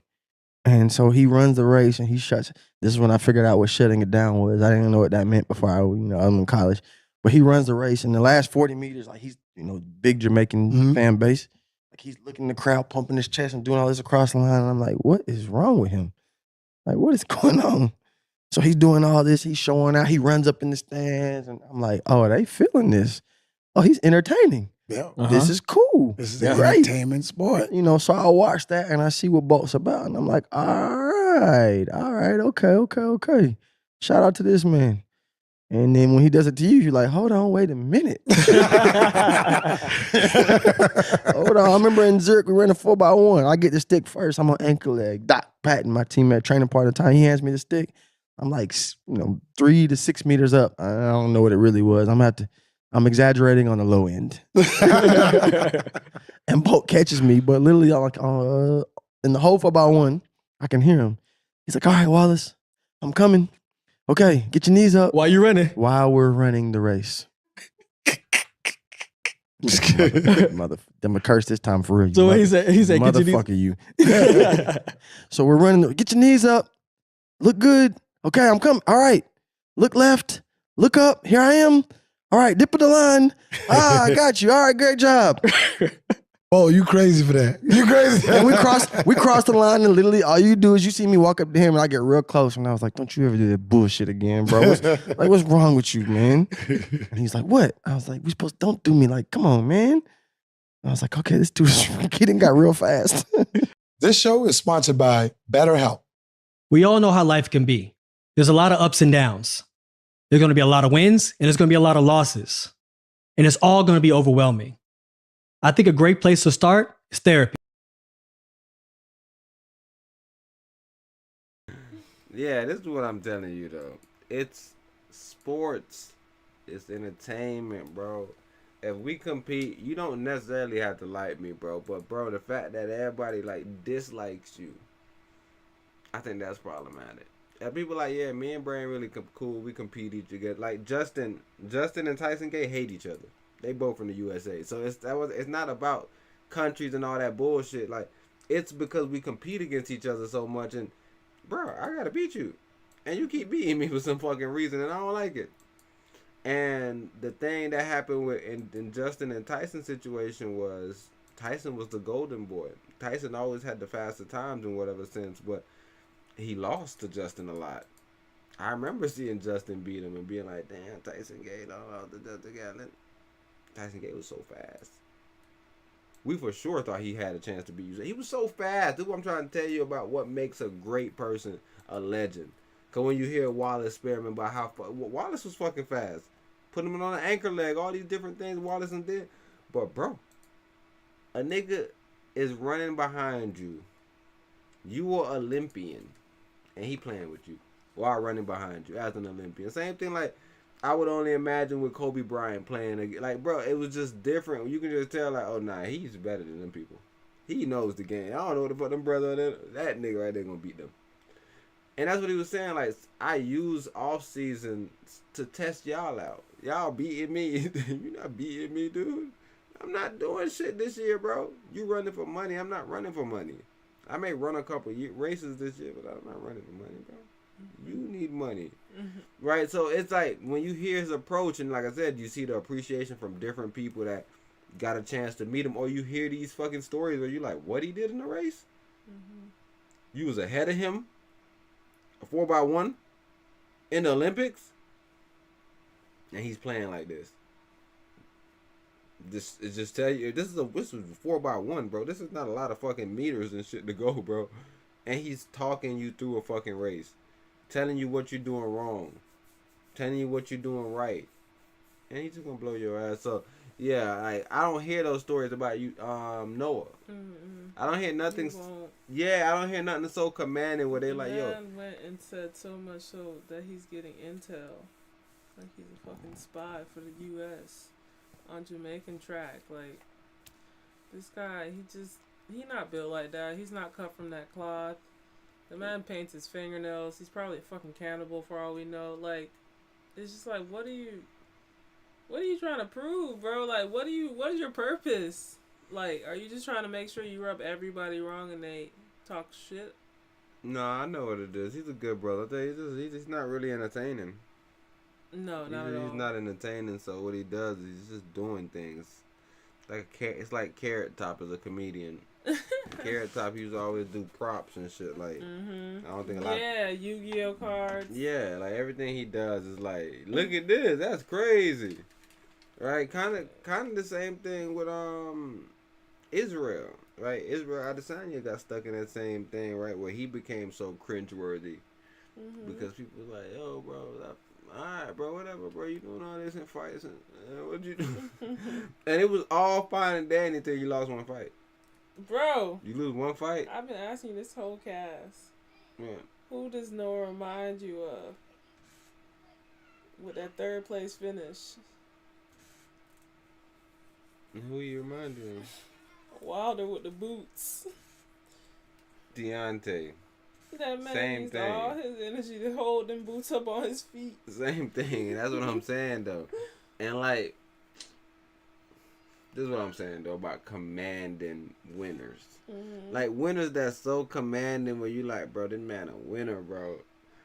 Kobe. You can't take stuff away from him, right? But like, a bro that go out there and win a couple matches and like everybody like, bro, he not that good, and then he come out there and get destroyed. Like, come on, bro. Like, even what you saying, bro, like, it would have been sad if he would, like, I feel like if he would have lost that last Olympic, he would have had to come back again. You can't just go out as a loser, bro. You won all these times, bro. Retirement, right? Man, you won all these times, and your last time we seen you on track, nigga blew you the fuck out. You some old retired nigga. Is Ronaldo like that? He has to be, right?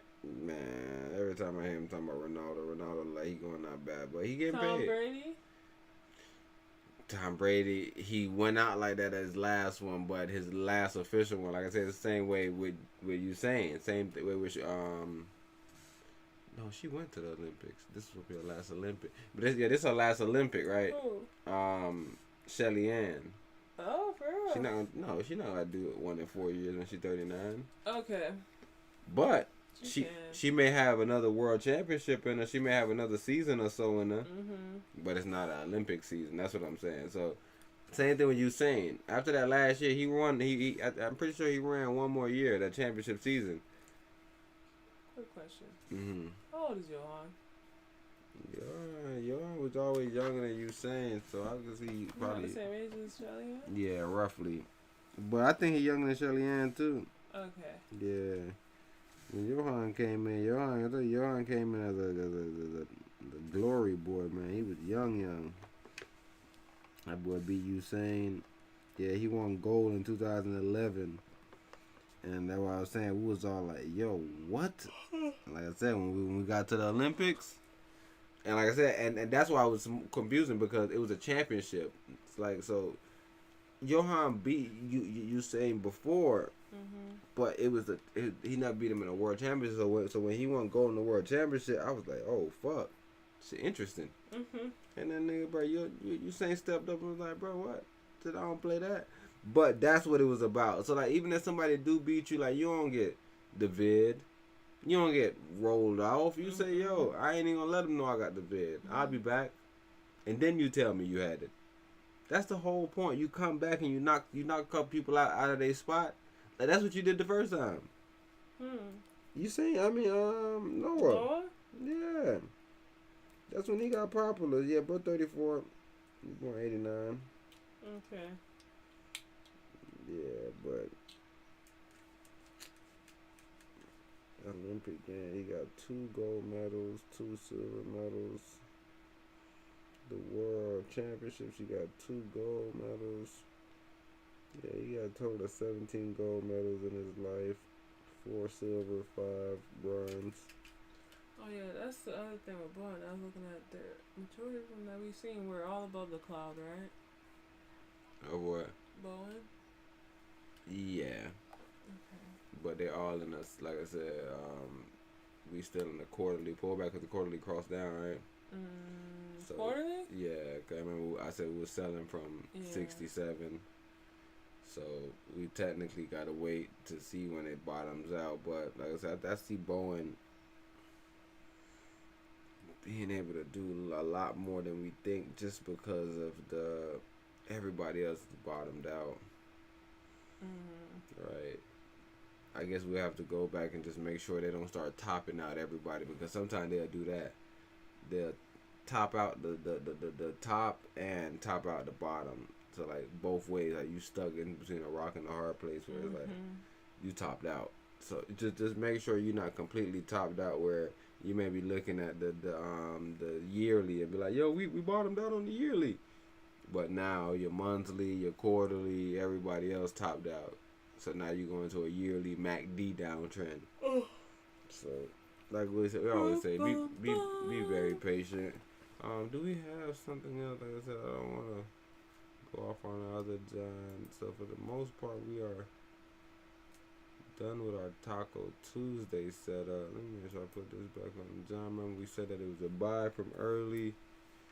We told y'all that way down here. Remember, matter of fact, just to double down, last Taco Tuesday we told y'all to buy, and we've been up ever since that Tuesday. Just to, I don't know if y'all been keeping records and keeping track, but we said buy on the last Tuesday, and then I sat here with Empress and I was explaining. I was like, yo, it seems like we're gonna ride this 4 hour to go test. 4 hour. We're gonna ride this 4 hour. 4 hour ride. And if you go look at it, that's exactly what we did. So we just predicted it again. We told y'all what was gonna. We're not predicting. We're just reading the goddamn chart. We're not fucking a bunch of fake scientists and shit. Yeah, we actually out here with our magi powers. And in doing that, you just look and you say, okay, the reading says this. Right? I've gone to the library and I've read today. And the reading says this. and like I said, whatever you read is what must happen. Because the Most High always talk about the scripture and how none of his words going to come back void. And if he told you this, he going to leave him. So you in a setup right now, bro. So definitely, if you heard us tell you about the buy position, you should definitely look at that. We always tell you about what you should buy on. So I don't think we should have to tell you again, because one of my homeboys said they be sneaking on the cast. They'll watch you. They'll try to do a bunch of stuff against you. So I even said that this week I was gonna become more tactical. I wasn't more tactical. I told y'all exactly what I was gonna do, but y'all can't stop it. Cause you know what I told you? I told you that I'm looking to buy Boeing. I'm looking to use a narrative. Yeah. I'm using a narrative, Empress, because they're going to come to you. Narrative. Babe, that one dude said he buying all the altcoins. Narrative man. Here is why. I said I'm not watching that bullshit. Here's why. I'm not watching that shit, dude. I'm not watching narrative man, bro. Off with the money. He be lying, Empress. Don't front run me, please. Come on, bro. We not buying no altcoins, bro. Don't front run me. Let me get in first. Y'all was so obsessed with buying altcoins, and I kept on saying, yo, just buy the Bitcoin, because for sure this gonna go up. Did you not learn from Luna? For sure this one gonna go up, bro. Don't even worry about getting the other one. You sure, bro? I want to get the other one, though. Nah. Sit by myself. You don't need the other one, though. Talking to Luna. Yeah, and like I said, everybody's against Noah. And like I said, it's because you're so cocky. And it'd be the same thing with what you saying. Like, I don't want Noah to think that this is some special hate. This is the great hate. This is what greatness gets. But the way you acting, though, kind of funny. Like, say Kobe Bryant said he was great, and we started hating him. And he came and he was like, man, y'all mad at me, and I was sick that game. And it's like, what? Who the fuck? They pussy ass shit. Like, they'll start selling Kobe out more. Oh, gosh. Same way we sell LeBron out. When he make excuses. When LeBron make excuses, bro, people like, look at LeBron. He really acting like he hurt. So you making me lose my money, bro. People don't like people that make excuses, so, yeah, Empress, you can go to history. So, what ended up happening, Empress, after he did the wheelchair me out? Okay. Remember I showed you everybody showing up to the parties? Yes. He tried to bring his sick ass to a party. He was there. I know you lying. He was there. The people had a problem with it, Empress. The people like, yo, look at this clown. Look at this sick dog. He really presented himself as somebody so sick that he couldn't do something. And now he out here doing something. So, people don't really like what they see. Looking at him. Nigga. What is going on? Oh, you know what's going on. It's going back up. It's doing what we know it's going to do because, like I said, they set themselves up for a 2-hour, 4-hour test. Man, bro, it's a video that I got of LeBron. I thought I sent you all these clips. I just put something else in the Facebook, too. But, man, I thought I sent you all these damn clips for the show. And I had one with LeBron. They were trying to make a big deal about LeBron. A kid walked up to LeBron. Saying nigga. Saying nigga. Mm-hmm. That's what he said? Yeah, he kept saying nigga. And what LeBron did? He told him to back up. Why the kid say nigga? I don't know. He thought that was a cool way to get in with him. Get in with me. No. Say nigga times 3. No, he lying. Nigga. He lying, bro. I seen the whole situation, bro. Oh, okay. No, I don't know. Alright, so where am I going? Because I'm in the days right now. I'm in the history of you're going to Facebook. I just told you. Oh, okay. So I think it's the same one. In the video right there. But I'm trying to find. Walk across the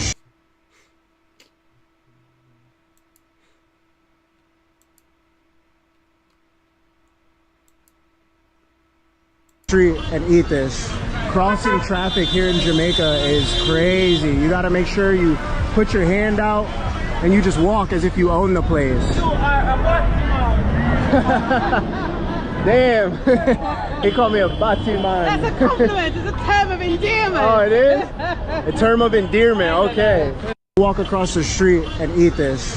Crossing traffic here in Jamaica is crazy. You got to make sure you put your hand out and you just walk as if you own the place. Damn. He called me a Batiman. That's a compliment. It's a term of endearment.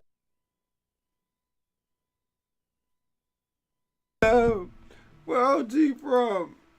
OG, where you from? Country. Me, I'm from the country, brethren. The man said, bro. The man said, bro, you a body man. Oh, I mean, brethren. Huh? That is wild, bro. That somebody would do that to somebody, bro. This is so random. You make that shit. I got fired from this hotel for taking home leftover food. They took. That's another thing, too, I want to ask you. With the people that be getting fired and taking home food, why they be filming themselves taking home the food? Like, say I come up to you as the boss, right? And I'm like, yo, you can take the extra food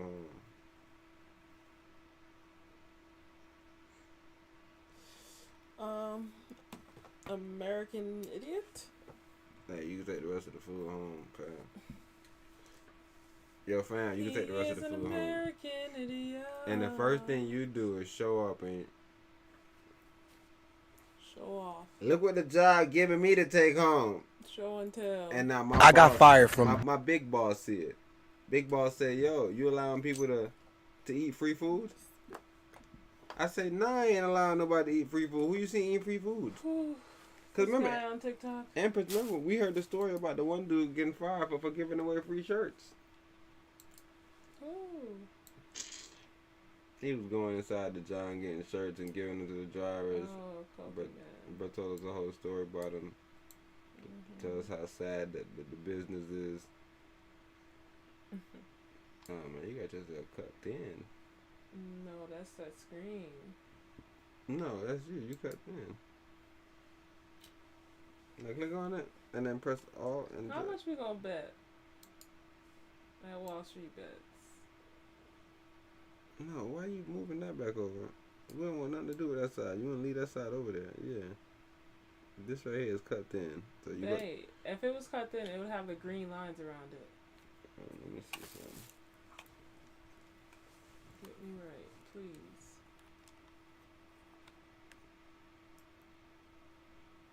Wow. And my problem is, I'm telling you to do something, and you keep on talking. And every time I do that, I consistently see you do that. Yeah, I've been trying to do that this whole time, and it hasn't been doing that. That's what I'm saying, but that's my problem. So wait, if you do this one right here? No. So how'd you do that? I don't know how to do that. What are you pressing on? I'm pressing Alt because I'm cutting it. It's oh. What? Okay. I thought when it alts, it shows those dash green lines. So the fact that I didn't see that. That's how the people end up with the bad building. Don't look for symbols and signs and shit. Do everything. Gotcha. If you something look confusing, try it. Yo, let me try this real quick. Don't say, man, I already know you ain't gotta try that. Look, ain't no green outline, bro. What? Dude, you better try this shit. I'm back.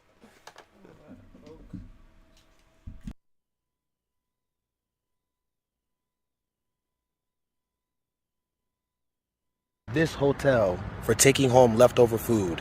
They told me I was allowed and then changed their mind. I posted it on social media. It got so popular that my boss found out about it because people were emailing my job saying I was stealing food, when in reality I'm homeless and I was told I can take the food home. My boss pulled me into the office and said, you know you're not supposed to take food home, right? I didn't lie to him about anything. I told him the truth.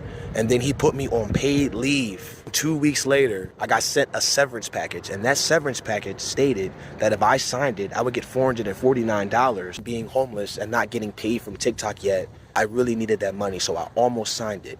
But then I read the fine print, and the fine print stated that I couldn't post any videos about me taking food home from the hotel anymore. And any videos that were up, I could get in trouble for that. I decided not to sign that severance package and keep my videos up. My videos are paying me way more than that severance package could ever pay me. I got fired from this hotel.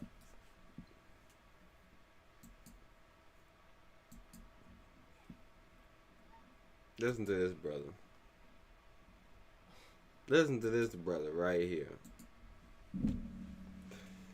Shout him out. You love a great story. You love to hear about a great story about great helping. Shout him out for that. OG, what are you doing? Showing people the hotel, showing the people the food, so you can get popular on TikTok, so you can get money. What about when the money runs out and people don't want you in their business because everywhere you go, you film everything? You thought about that one? Remember, you had a job. They was paying you, and you was eating for free. Now you getting TikTok money. Maybe you might be getting paid more, but now you gotta pay for your meals. Bro, if the videos get popular, then by that time you should have had enough saving to not be homeless no more. If the video's not that popular, then take them down.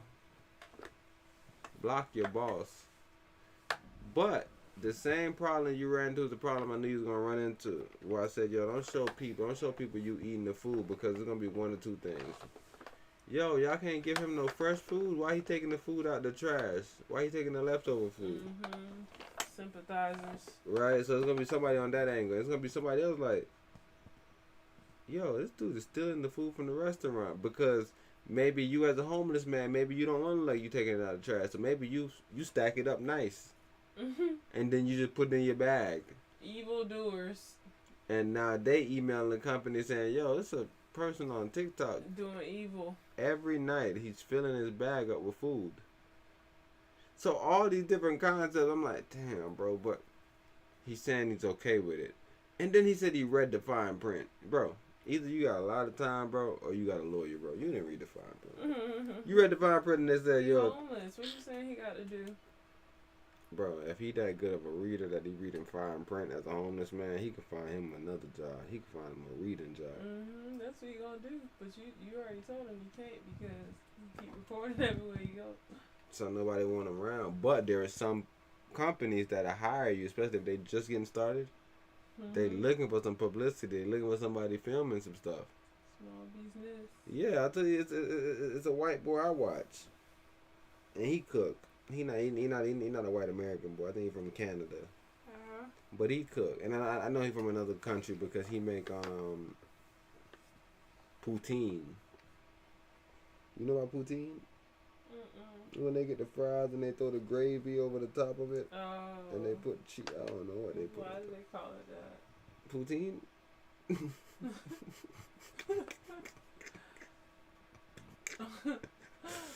Oh gosh. Why do they call it that? That's the best thing you got to say to me, Jay. Why do they call it that?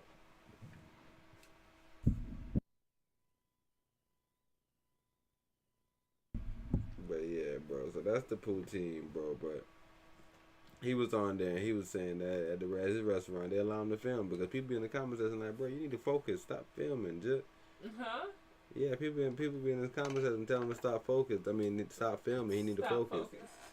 So that's what I'm trying to tell you. Everybody got something different to say. So I can see why the business won't like it, especially if you're a big business too. Yeah. It's a gray area. Too many mixed signals, mixed emotions, harassment from stupid people with too much time. Just a whole lot of stuff. But yeah, like I said, that's the main part. So yeah, we better get up out of here, man, because we already told y'all what's gonna happen for tomorrow. What we see, it's already happening, but this is what we see. Hey, be careful with all that CPI nonsense too, bro. So you should be in something good enough. Put your stop loss on, because that boy may have a possibility of falling out of that zone to the depths of hell.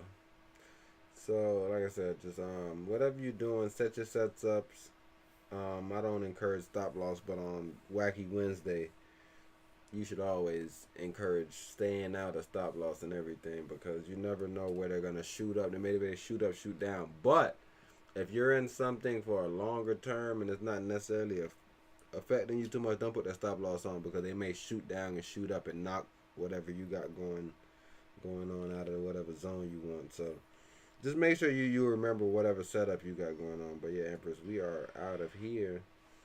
We better have you wrap us up, sister.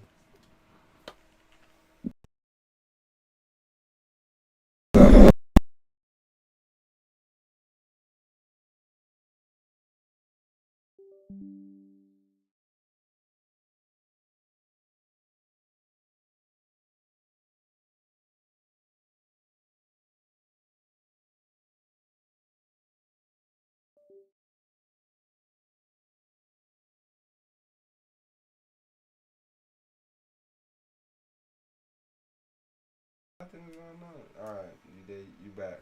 Alrighty, guys. That is the conclusion of another episode of the Black Wall Street Bets Taco Tuesday, where we talk about currency only. We will be back. Until then, don't forget to check out our latest videos under the live tab. If you did make it this far into the end of the video, please remember to subscribe if you have not already. Like and share. And if you have any feedback, please jump in the comment section and let us know. Until then, stay black, balanced, logic, and knowing, and shalom.